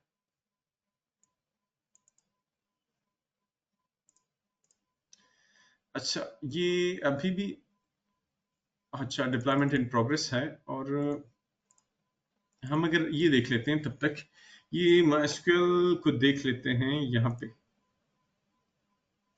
अच्छा, इसको क्रिएट हम नहीं कर रहे लेकिन इसका सेटअप देख रहे हैं कि क्या क्या ऑप्शंस हैं हमारे पास। फ्लेक्सिबल सर्वर उसने खुद ही मुझे दे दिया, और वर्डप्रेस प्लस फ्लेक्सिबल सर्वर। अच्छा, ये एक ऑप्शन मेरे पास है। अच्छा, ये मुझे इसी तरफ लेके जा रहा है, सही है, फ्लेक्सिबल देख लेते हैं। अच्छा, एक अलर्ट भी था, अलर्ट था, देख लें। Azure database for MySQL simple single server is scheduled to retire on September 16, 2024। तो लेट्स से अगर किसी का कोई क्लाइंट हमारे यूज कर रहे हैं सिंगल सर्वर MySQL का, तो वो रिटायर होने जा रहे हैं फ्रॉम 2024। अब MySQL Azure उसको ऑफर नहीं कर रहा, Azure कह रहा है कि इसी को यूज करो, फ्लेक्सिबल सर्वर को यूज करो, वो बेहतर है। अच्छा, फ्लेक्सिबल सर्वर मैं कर रहा हूँ, उसमें सर्वर का नाम है, रिसोर्स ग्रुप में रीजन है, MySQL का वर्जन मैं दे सकता हूँ, और for small to medium size databases मैं ये सिलेक्ट कर सकता हूँ। इसमें मेरे लिए स्टैंडर्ड 2 कोर और स्टोरेज मेरे लिए यहाँ पे कॉस्ट उसकी 64 GB सेलेक्टेड है, और 64 GB बहुत ज़्यादा है इसके लिए। और IOPS जो है कितनी तेज़ी से मेरा डाटाबेस की चीज़ें एक्सेस हो सकेंगी, तो ये उससे रिलेटेड है। बैकअप रिटेंशन, बैंडविड्थ वगैरह चीज़ें मैं फिर जाके सेलेक्ट कर सकूंगा। तो Azure का या कोई भी क्लाउड सर्वर, उसका फायदा ये है कि बेस्ट ये है कि आप इसकी तरफ जाएं, या तो सिंपल वर्चुअल मशीन, या फिर आप जो Azure की प्लेटफॉर्म एज ए सर्विसेज है, तो वो ज्यादा बेहतर है। अब मैं कोई वर्चुअल मशीन भी है मेरे लत से, उसके साथ भी अगर मैंने डेटाबेस कनेक्ट करनी है तो बहुत बेहतर है कि मैं कोई फ्लेक्सिबल सर्वर या Azure SQL का कोई सर्वर इस तरह की सर्विस मैं अटैच कर लूं, बजाय इसके कि मैं एक वर्चुअल मशीन बनाऊं, उस वर्चुअल मशीन के अंदर एक डेटाबेस सर्वर बनाऊं, उस डेटाबेस सर्वर को फिर अपने वेब सर्वर के साथ कनेक्ट करूं, एक अपने लिए वैसी मैं हेडिक बना रहा हूं। अच्छा यार, मैं इतनी देर से बोलता जा रहा हूँ, कोई बात कोई कर नहीं रहा, तो आई होप सब सुन रहे हैं और सब जी सर, बिजी। सुन तो रहे हैं। जी जी, आवाज आ अच्छा, सही है। Yes sir ji.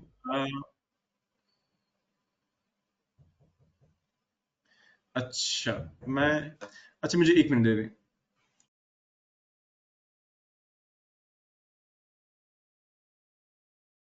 This conference will now be recorded.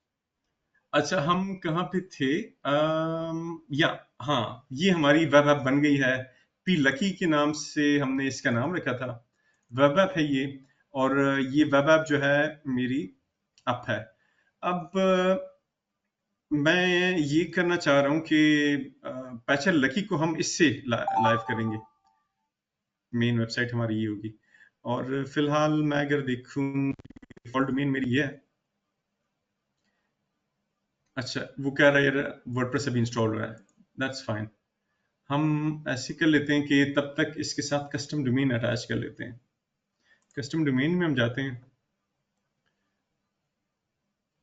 अच्छा, ये मेरा ये आईपी एड्रेस है, ये भी मैं यूज कर सकता हूँ। स्टार्टिंग में मेरे पास आईपी एड्रेस नहीं था, यहाँ पे मैं आईपी एड्रेस है। मैं अगर लेट्स से किसी दूसरे कोई सर्विस यूज कर रहा हूँ डीएनएस की, तो वहां पे मैं ये आईपी यूज करके अपने वेबसाइट लाइव कर सकता हूँ। मैं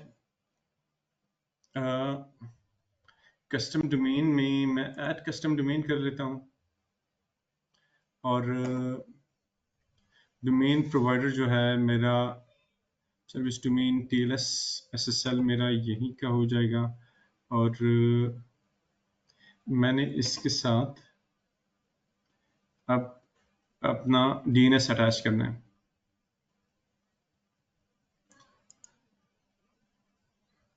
डोमेन, अच्छा मैं ऐसे कर लेता हूँ, मैं जाता हूँ custom domain bye service for domain. अच्छा,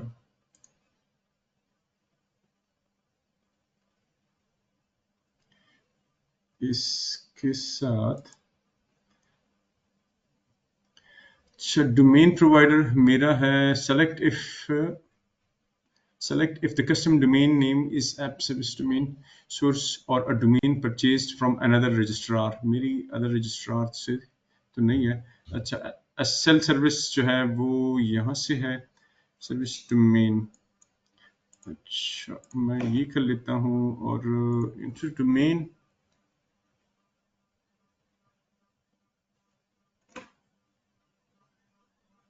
कस्टम डोमेन यू वांट। अच्छा, मैं कर लेता हूँ patcherlucky.com। ये देखते हैं वैलिडेट। अच्छा, वैलिडेट इसको करेगा ये रिकॉर्ड वगैरह उससे या सीनिम से।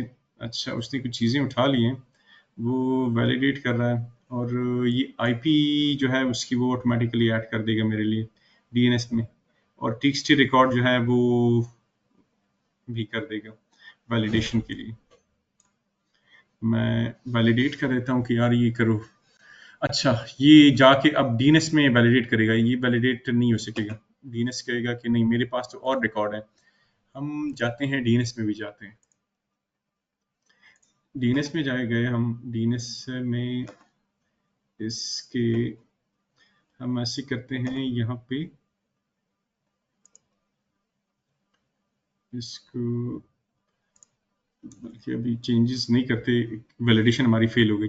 अब ये क्या कर रहा है कि मैंने उसको कहा कि यार मेरी डोमेन जो है वो उसके डीएनएस रिकॉर्ड जो है वो मैं कर सकता हूँ, और जब मैंने ऑप्शन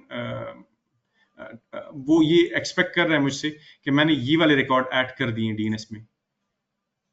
मैं लेट्स से मैं ये कॉपी करता हूँ, ये यहाँ पे ऐड करता हूँ। ये उस सिनेरियो में है कि लेट्स से एजूर हमारा डीएनएस नहीं है। मैं ये ऐड रिकॉर्ड कर देता हूँ, और इसमें ये आईपी ऐड कर देता हूँ, ओके कर देता हूँ। ये समझ लें कि ये गोडाडी का इंटरफेस है, ये तेज उसका इंटरफेस है। मैं अब दोबारा वैलिडेट कैसे कहता हूँ, वो क्योंकि मैंने वहां पे डीएनएस में एंट्री ऐड कर दी है, ये रिकॉर्ड तो वो इसको अब वैलिडेट कर देना चाहिए इसे। अभी भी नहीं करा। अच्छा, दोबारा इसको कहते हैं यार वैलिडेट करो, मैंने कर दिया है। और यहाँ पे हम कंफर्म करें तो ए रिकॉर्ड इसका यही है। और हाँ, चीज़ें तो ठीक है। तो इसको फील्ड, अच्छा, ये इसका टीएक्सटी रिकॉर्ड भी हम ऐड कर लेते हैं। और ये ऐड रिकॉर्ड कर लेते हैं, इसमें टाइप में कर लेते हैं टीएक्सटी, ये इसकी वैल्यू आ गई। और इसमें होस्ट में ये आ गया। और इसको मैं ओके कर लेता हूँ और इसको देख लेते हैं। ये हमारा टीएक्सटी रिकॉर्ड ये आ गया। अच्छा, मैं वापस उधर जाता हूँ और इसको वैलिडेट करते हैं। ये हो गया वैलिडेट। तो लेट्स से ये डीएनएस के रिकॉर्ड्स यहाँ पे हों या कहीं पे भी हों, तो इस तरह से वैलिडेट किए जा सकते हैं।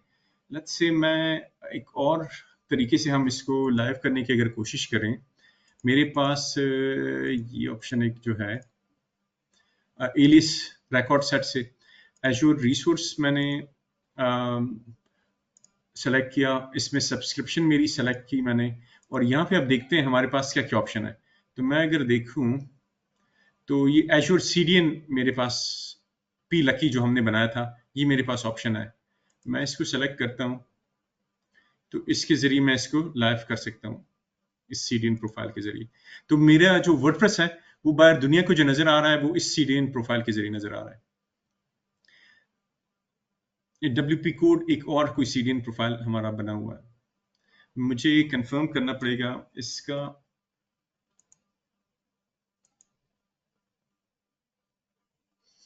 अच्छा, ऐप सर्विस है और इसकी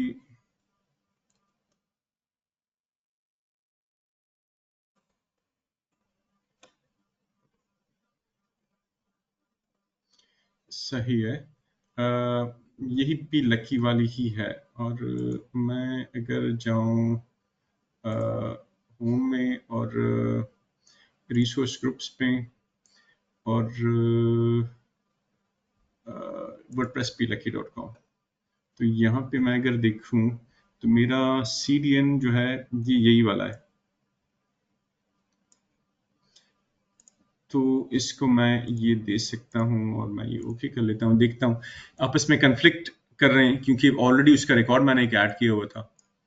तो वो कह रहा नहीं, वो रिकॉर्ड पहले डिलीट करो। तो मैं ये कर सकता हूँ कि वो रिकॉर्ड डिलीट करके इसको कनेक्ट कर सकता हूँ। मैं ऐसे कर लेता हूँ कि ये वाला रिकॉर्ड मैं डिलीट कर देता हूँ। आई होप समझ आ रही होगी।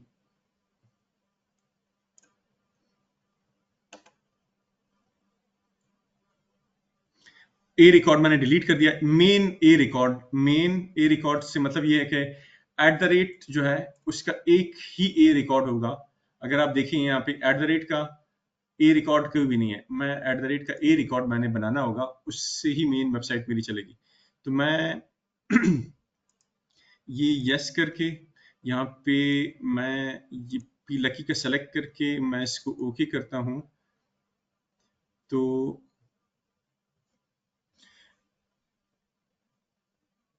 अच्छा, वो अभी भी मुझे नहीं करने दे रहा। ये मैं रिफ्रेश कर लेता हूँ और ये रिकॉर्ड, अच्छा ये सी नेम भी डिलीट कर देते हैं।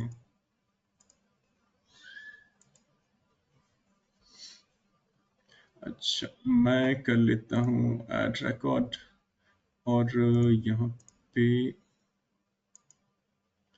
लकी वाला हम एश्योर सीडीएन उसको दे दिया हमने और हम ऐड कर रहे हैं। ये मेरा ऐड हो गया। तो मेरा वर्डप्रेस जो है वो बैकएंड पे छुपा हुआ है एश्योर में।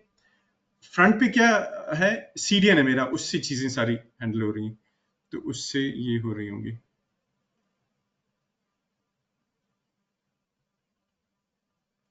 अच्छा, मैं ब्राउज करता हूं कि उससे मेरा उस सीडीएन से मेरी वेबसाइट लाइव होगी या नहीं होगी। मैं ज़रा कंफर्म कर लेते हैं इसको। अच्छा, ये पैशन लकी मेरा नहीं हो रहा। अच्छा, इनफैक्ट मुझे मेरा ख्याल है कि वही रिकॉर्ड सही थे। मैं इसको डिलीट कर रहा हूँ दोबारा। मैं इसको आईपी से ही करता हूँ।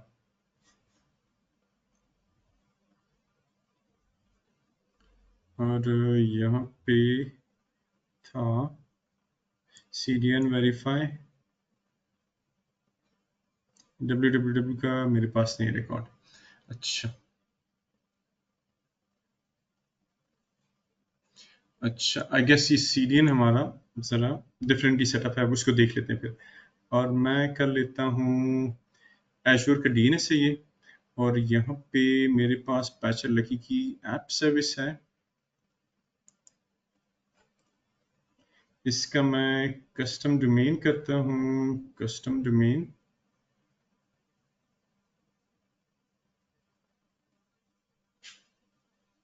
स्टेटस इसका देखते हैं क्या हो रहा है।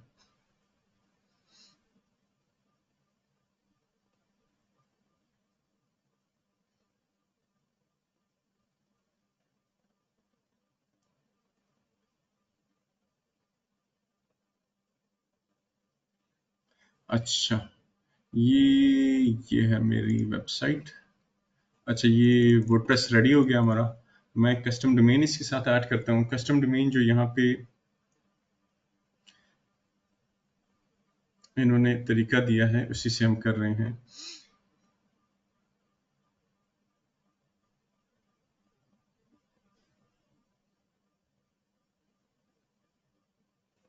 अच्छा, वो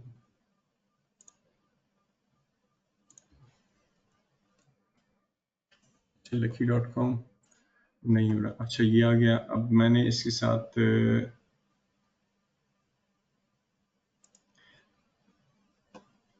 कस्टम डोमेन करनी है और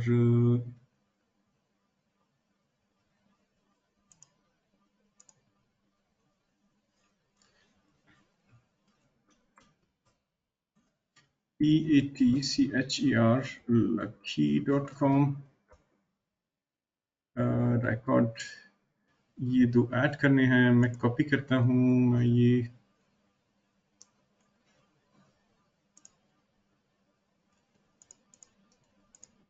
ऐड कर देता हूँ और ये सेव कर देता हूँ। दूसरा रिकॉर्ड है ये वाला, ये ऐड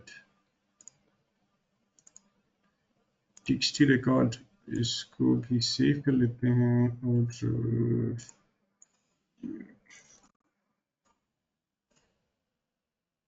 अच्छा, ये ऑलरेडी है, सही है, इट्स फाइन। तो मैं इसको वैलिडेट कर लेता हूँ।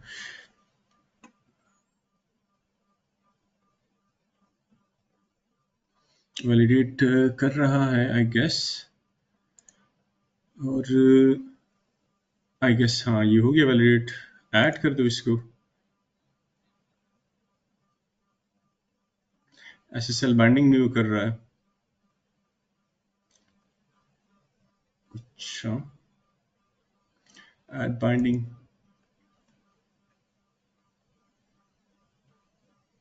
ये अच्छा, ये क्या ऐड कर रहा है? एडिंग कस्टम SSL बाइंडिंग वो भी कर रहा है। अच्छा, इसको तंग नहीं करते, नाराज ना हो जाए। ये इसको पैचर लकी को हम दोबारा ब्राउज कर लेते हैं और इसको हम अगर देखें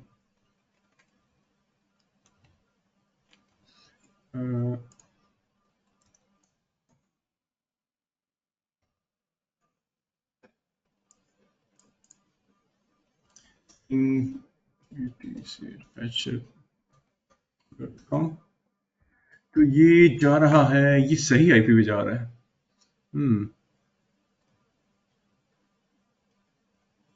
patcherlucky.com, और हम ये अगर देखें इसका आईपी क्या आ रहा है हमारे पास,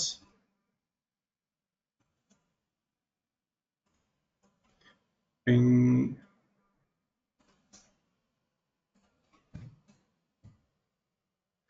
अच्छा, इसका आईपी भी ये आ रहा है और ये एजूर की ऐप की सर्विस है और वो अच्छा मेरे ख्याल में वो चीज़ें अपडेट कर रहा था, देखते हैं वो पूरी हुई या नहीं हुई।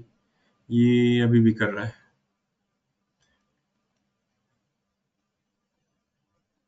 एसएसएल जो है ऐप सर्विसेज के लिए फ्री अवेलेबल होता है यहाँ पे, जैसे कि ऐड बाइंडिंग में मेरे पास ऑप्शन होगा, तो यहाँ से मैं परचेज करके भी ऐड कर सकता हूँ और जो है यहाँ पे इनके फ्री SNI SSL जो है ये भी अवेलेबल है, ये भी किए जा सकते हैं।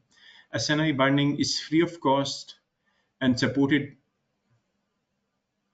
by modern browsers. IPSSL support only standard tier. अच्छा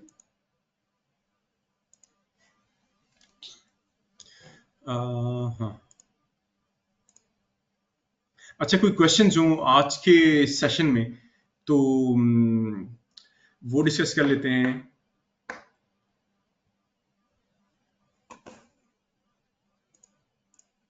इसमें बेसिक जो question? अंडरस्टैंडिंग हमारी 12th में है वो यही है कि जब आप platform as a service use कर रहे होते हैं तो उसमें बहुत सी चीज़ें क्लाउड आपके लिए हैंडल कर रहा होता है और you don't have to get into nitty gritties of all the configuration. ऐसे ही है सर। बिल्कुल ऐसे एग्जैक्टली। तो प्लेटफॉर्म एज सर्विस यूज करना जो है वो क्लाउड के फीचर से फायदा उठाना इजी हो जाता है आपके लिए, स्पेशली कॉस्ट वाइज में फर्क पड़ता है। कॉस्ट वाइज ये कॉस्ट इफेक्टिव भी है।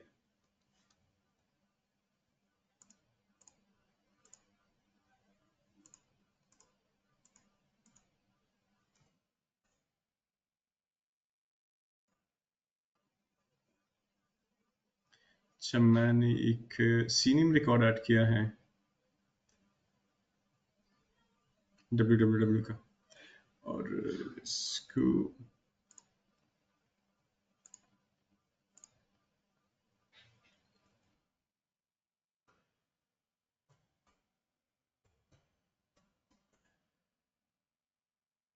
अच्छा patcherlucky.com SSL के साथ। अच्छा SSL अभी नहीं है, विदाउट SSL www.patcherlucky.com वो अभी नहीं उठा रहा इसको। अच्छा हाँ, इधर कस्टम डोमेन में हम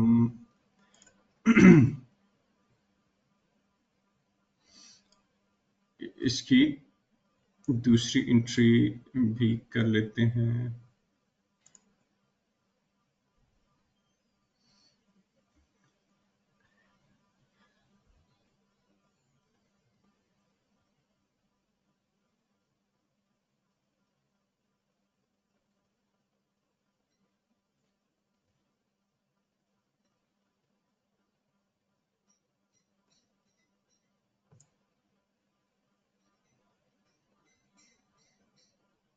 अच्छा मैं कर लेता हूँ यहाँ पे www.atchy.com और इसको भी ऐड करा देते हैं। सी नेम वो कह रहा है ये ऐड कर दो और www का भी रिकॉर्ड ऐड, ये मैंने ऐड किया हुआ है, ये दूसरा वाला रिकॉर्ड मैं ऐड कर लेता हूँ।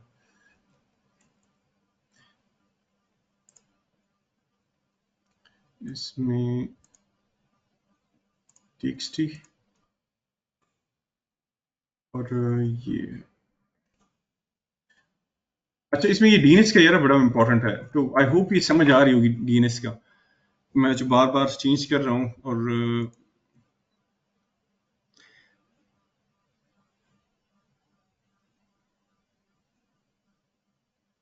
वैलिडेट हो गया, ऐड कर रहा हूँ मैं।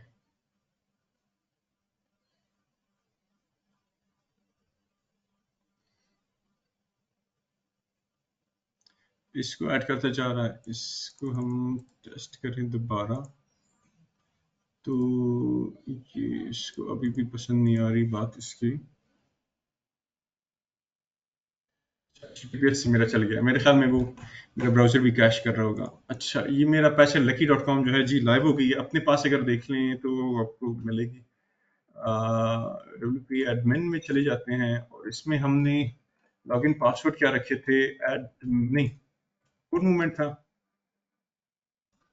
और ये जी हमारी साइट अप हो गई है, SSL भी उनकी तरफ से आ गया है और बाकी चीज़ें भी, connection is secure. SSL certificate जो है वो जियो ट्रस्ट का लगा हुआ है और ये जून से अच्छा स्टार्ट हुआ है, दिसंबर तक, जून जुलाई अगस्त सितंबर अक्टूबर नवंबर दिसंबर 6 मंथ्स का SSL सर्टिफिकेट उसने लगाया हुआ है। ये ऑटोमेटिकली इसको खुद रिन्यू करेगा। तो ये उनकी साइट पे है, एजूर की साइट पे है, हमें कोई इसको मैनेज करने की जरूरत नहीं है। SSL को हमारे लिए ये एक बेनिफिट हो गया। मैं थीम एक कर देता हूँ इसको,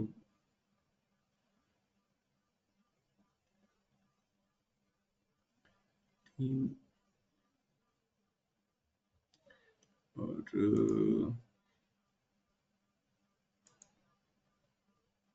अच्छा ये जी लाइव हो गई। www के साथ जो है उसकी अलग से एंट्री हमने की है, वो भी होपफुली लाइव हो चुकी होगी, वो भी लाइव है www वाला। अच्छा मैं ये एक्टिवेट में पब्लिश कर लो और मेरी साइट है, इसका थीम जी चेंज हो गया। ये हमारी वर्डप्रेस की साइट बन गई। आप वर्डप्रेस से जाके इसको मैनेज कर सकते हैं फर्दर।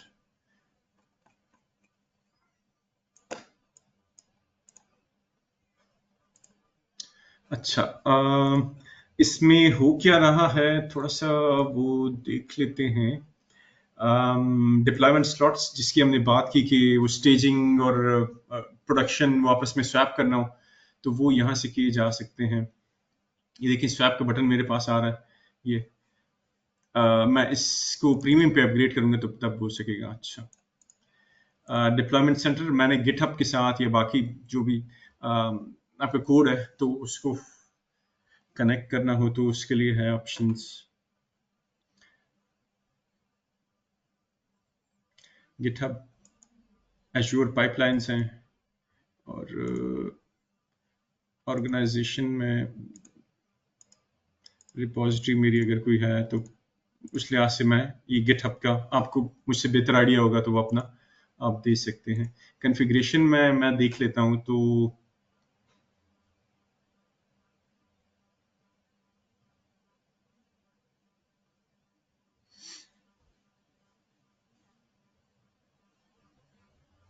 अब इसने ये वैल्यूज जो हैं ये हिडन है। ये देखें डेटाबेस नेम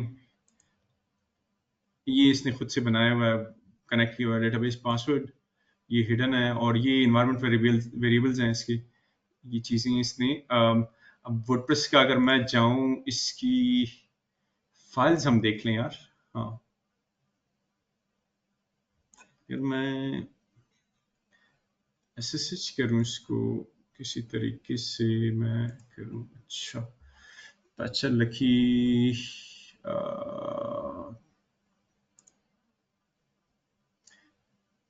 ये स्पेशल लकी और इसका मैं ये ऐप सर्विस है मेरी और यहाँ पे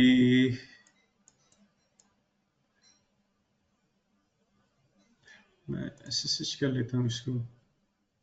एडवांस टूल्स में आपको फाइल मैनेजर वगैरह इस तरह की चीज़ें मिल जाएंगी, मैट्रिक्स लॉग्स हेल्थ के मुख्तलिफ चीज़ें यहाँ पे अवेलेबल हैं, टास्क हैं, कोटा मैं go कर देता हूँ।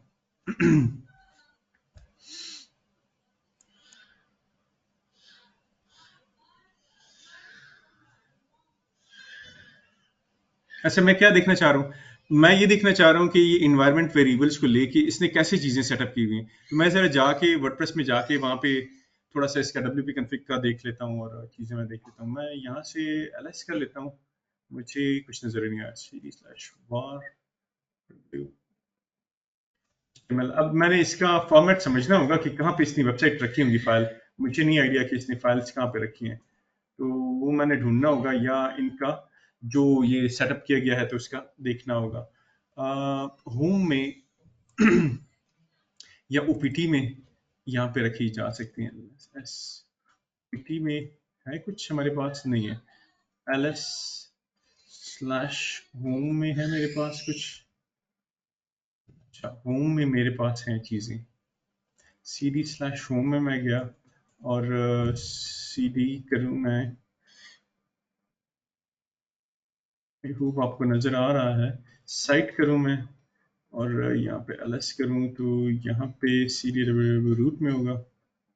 यहाँ पे मैं ls करूँ तो ये मेरे पास आ गई वर्डप्रेस की फाइल्स। मैं vi करता हूँ wp config को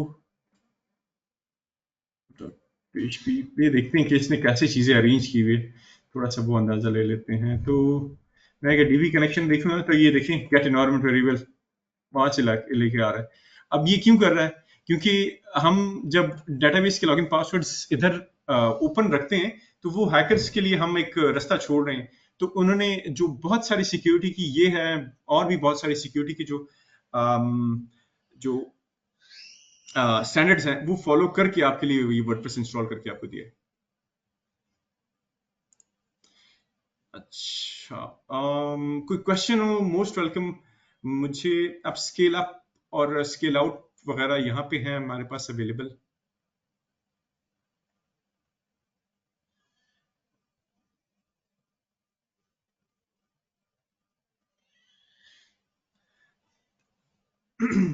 अच्छा, कोर्स में इतना ज्यादा नहीं है। कोर्स में सिर्फ सिंपल ये है कि वेब ऐप की सर्विस आपको आइडिया हो, वेब ऐप की सर्विस किस लिए यूज हो रही है, वो प्लेटफॉर्म एज सर्विस में आ रही है, वो क्या क्या डीबी वगैरह या जो भी क्या क्या क्या उसके फीचर्स हैं, इस तरह की चीजें हैं। प्रैक्टिकल इतना ज्यादा उसमें नहीं होगा, मोस्टली सिंपल ही है।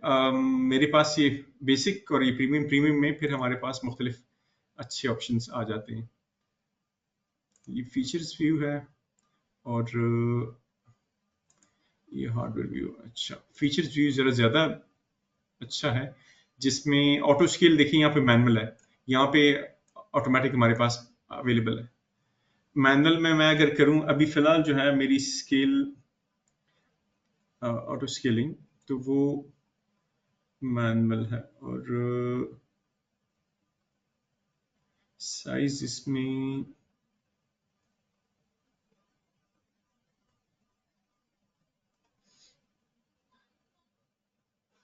अच्छा मैं वही रखता हूँ, इसका जो डिफॉल्ट ही था।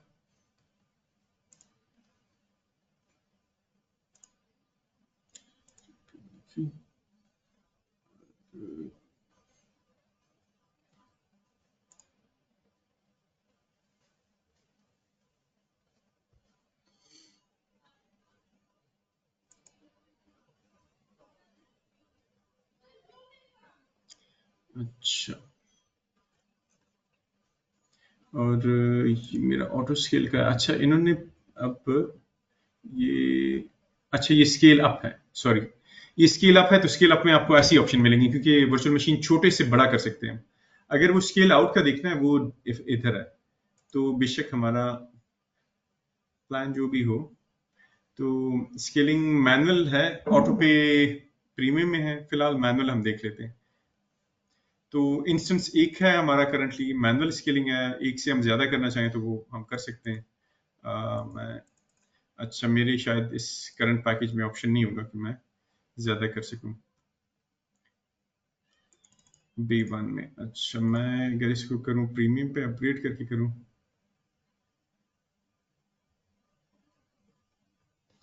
तो ये प्रीमियम पे अपग्रेड कर रहा हूं। इन द मीनवाइल हम जरा इसको देख लेते हैं,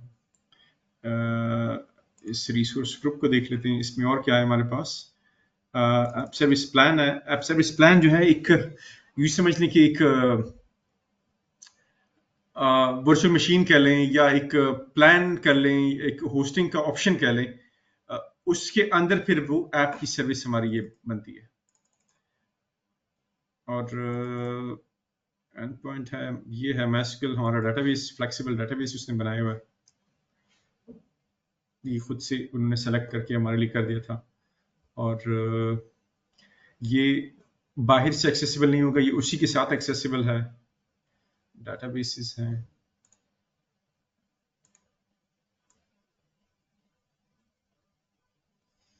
अच्छा, पावर बीआई के भी चीजें इन्होंने ऐड की हुई हैं।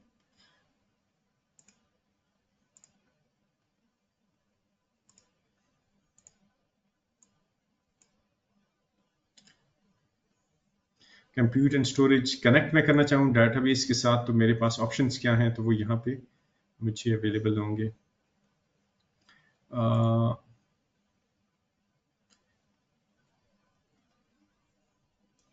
Browser locally,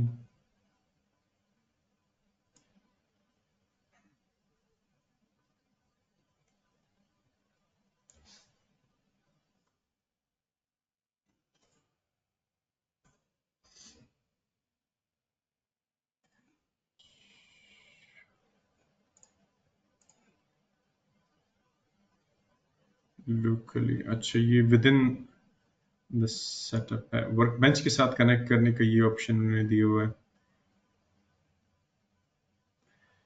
to connect magical workbench, connections, connect name, और फिर इंटर ये करेंगे हम। तो इसको जरा देख लेते हैं।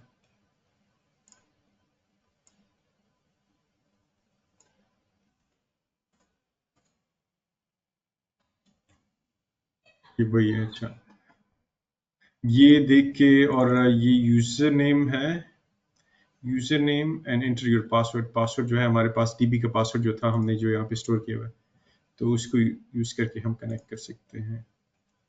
ये डेटाबेस नेम और डेटाबेस पासवर्ड, यूजर नेम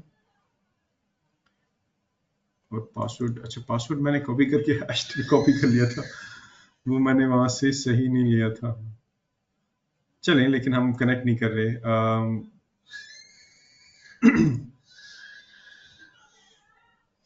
ये डाटाबेस है हमारा, हमने कोई एडिशनल डाटाबेस क्रिएट करनी है, चीज़ें करनी, तो वो की जा सकती हैं। सो वाइंड अप करता हूँ मैं। आई होप आज के सेशन से कुछ वेब एप्स का आइडिया होगा। कोई क्वेश्चन हो लास्ट मिनट में, तो most welcome. Sir, maybe we can talk about this in the later classes. But यहाँ पे हमने जितने भी रिसोर्सेज हैं उनको सबको एक ही प्लेटफॉर्म पे कनेक्ट किया है, एजूर के प्लेटफॉर्म पे। ऐसा हो सकता है कि हम अपनी कुछ रिसोर्सेज जो हैं वो एजूर के यूज करें, कुछ जो है AWS से, कुछ एजूर क्लाउड से, लाइक इंटर क्लाउड सर्विसेज को यूज किया जा सकता है। बिल्कुल यूज किया जा सकता है। देखिए, लेट्स से आप ये कर सकते हैं कि वर्चुअल मशीन आपकी जो है उधर हो, AWS में हो, डीबी आपका यहाँ पे एज्योर में हो, दोनों को कनेक्ट करके आप करना चाहें बिल्कुल कर सकते हैं। ये एक बहुत अब वो जैसे वो वर्चुअल मशीन स्किल सेट है, वो इतनी जबरदस्त सर्विस है, उसका यूज कहाँ पे, यूज केसेस अगर उसका देखें, तो अगर आपकी कोई ग्राफिक की से रिलेटेड आपकी कोई एप्लीकेशन है, कोई ये कोई मोबाइल ऐप है आपका, ऑन प्रेमिसेस आपने एक स्ट्रक्चर इंफ्रास्ट्रक्चर बनाया हुआ है जिसमें आपके पास एक दो सर्वर्स बने हुए हैं, इसमें चीजें आप रन कर रहे हैं, आपके पास यूजर जो है वो आहिस्ता आहिस्ता ज्यादा होते जा रहे हैं, तो जो ऑन प्रेमिसेस जो है उसको एजोर के साथ कनेक्ट करके एजोर की जो वर्चुअल मशीन स्किल सेट है उसकी कंप्यूटेशनल पावर यूज करके वो चीजें आप हैंडल कर सकते हैं। डाटाबेस उसकी लेट्स से अगर मैं कहूँ कि आपका डीबी इस किस्म का है कि उसके लिए बहुत ज्यादा रिसोर्सेज चाहिए, कैलकुलेशंस बहुत ज्यादा हैं, आपकी ग्राफिकल चीजें हैं वो बहुत ज्यादा हैं, वो उसके लिए आपको, तो आप एजोर यूज करके जितने आपने यूज करनी वो करके वो आप खत्म कर दें। अगर वही चीज आप इंफ्रास्ट्रक्चर घर पे करें, ऑन प्रेमिसेस करें, तो आपको बहुत मुश्किल पड़ता है। तो जैसे मैंने कहा था कि हम वो जो डिस्कस कर रहे थे कि पब्लिक क्लाउड, प्राइवेट क्लाउड और हाइब्रिड क्लाउड, तो इस तरह के चीजें आपको बहुत सारी मिलेंगी जो जिसको आप नाम शायद दे ही ना सके। किसी ने एक सर्विस AWS से यूज की हुई है, एक सर्विस जो है वो जीमेल की सर्विस यूज कर रहा है ईमेल के लिए, लेट्स से ये एक्टिव डायरेक्टरी वो एज्योर की यूज कर रहा है, ऑन प्रेमिसेस उसने अलग से सर्विस रखी हुई है, तो उसको क्या कहेंगे, मल्टी क्लाउड कहेंगे, या तो डिपेंड करता है, आप जो है अपने लिहाज से वो चीजें आपने बनानी होंगी। अब एक और अगर मैं एग्जांपल दूं, जो कुबरनेटिस की सर्विसेज हैं वो कहते हैं कि गूगल की बनाई हुई हैं और वो इस पे पिछले बहुत सारे सालों से काम कर रहे थे और बहुत बाद में आके उन्होंने दुनिया के लिए फिर ये कुबरनेटिस की सर्विसेज जो है वो आगे लेके आए। तो कुबरनेटिस की सर्विसेज सबसे बेस्ट जो है वो गूगल की है। तो वहां पे आप अगर परफॉर्मेंस के लिहाज से बहुत बेस्ट है। तो अगर आपने कुबरनेटिस की सर्विस डिप्लॉय करनी है शायद आप गूगल में कर लें। आपका बाकी मेन इंफ्रास्ट्रक्चर आपका एजूर में है। एजूर की डेवऑप्स की बड़ी मजेदार उनकी चीजें हैं। डेवऑप्स में उन्होंने जो आपके प्रोजेक्ट मैनेजमेंट के चीजें हैं वो ऐड की हुई हैं। पाइपलाइन जो है बड़े मजे की बनाई हुई हैं। अब AWS में उतनी अच्छी है नहीं वो चीजें। तो डिपेंड करता है आपको कौन सी चीज कहाँ से अच्छी मिल रही है। और अगर आप बड़ी ऑर्गेनाइजेशन हैं तो वो डिफरेंट ऑप्शंस यूज कर रही होती हैं। जो जहाँ पे बेस्ट चीज उसको मिले तो वहां से यूज कर रही है। Thank you sir, thank you sir. अब एजूर AWS का मैं अगर एक एग्जांपल दूं, AWS की लाइट सेल जो है बहुत छोटे, बहुत सिंपल सी उनकी सर्विस है। लाइट सेल पे अगर आप जाएं AWS के तो वो उन्होंने क्लाउड को वो सिंपल सा ही करके आपको दे दिया कि इतने ज्यादा जिनका नॉलेज नहीं है तो वो स्टार्ट ले सकते हैं उस क्लाउड सेल से और यूज कर सकते हैं। चलिए मैं साइन इन नहीं करता, वो एक और फिर अलग तरफ बात चली जाएगी। मैं वाइंड अप करता हूँ। थैंक यू जी सबका ज्वाइन करने का शुक्रिया। अल्लाह हाफिज। थैंक यू सर, अस्सलाम वालेकुम। अल्लाह हाफिज अल्लाह सर। हाफिज। अल्लाह हाफिज।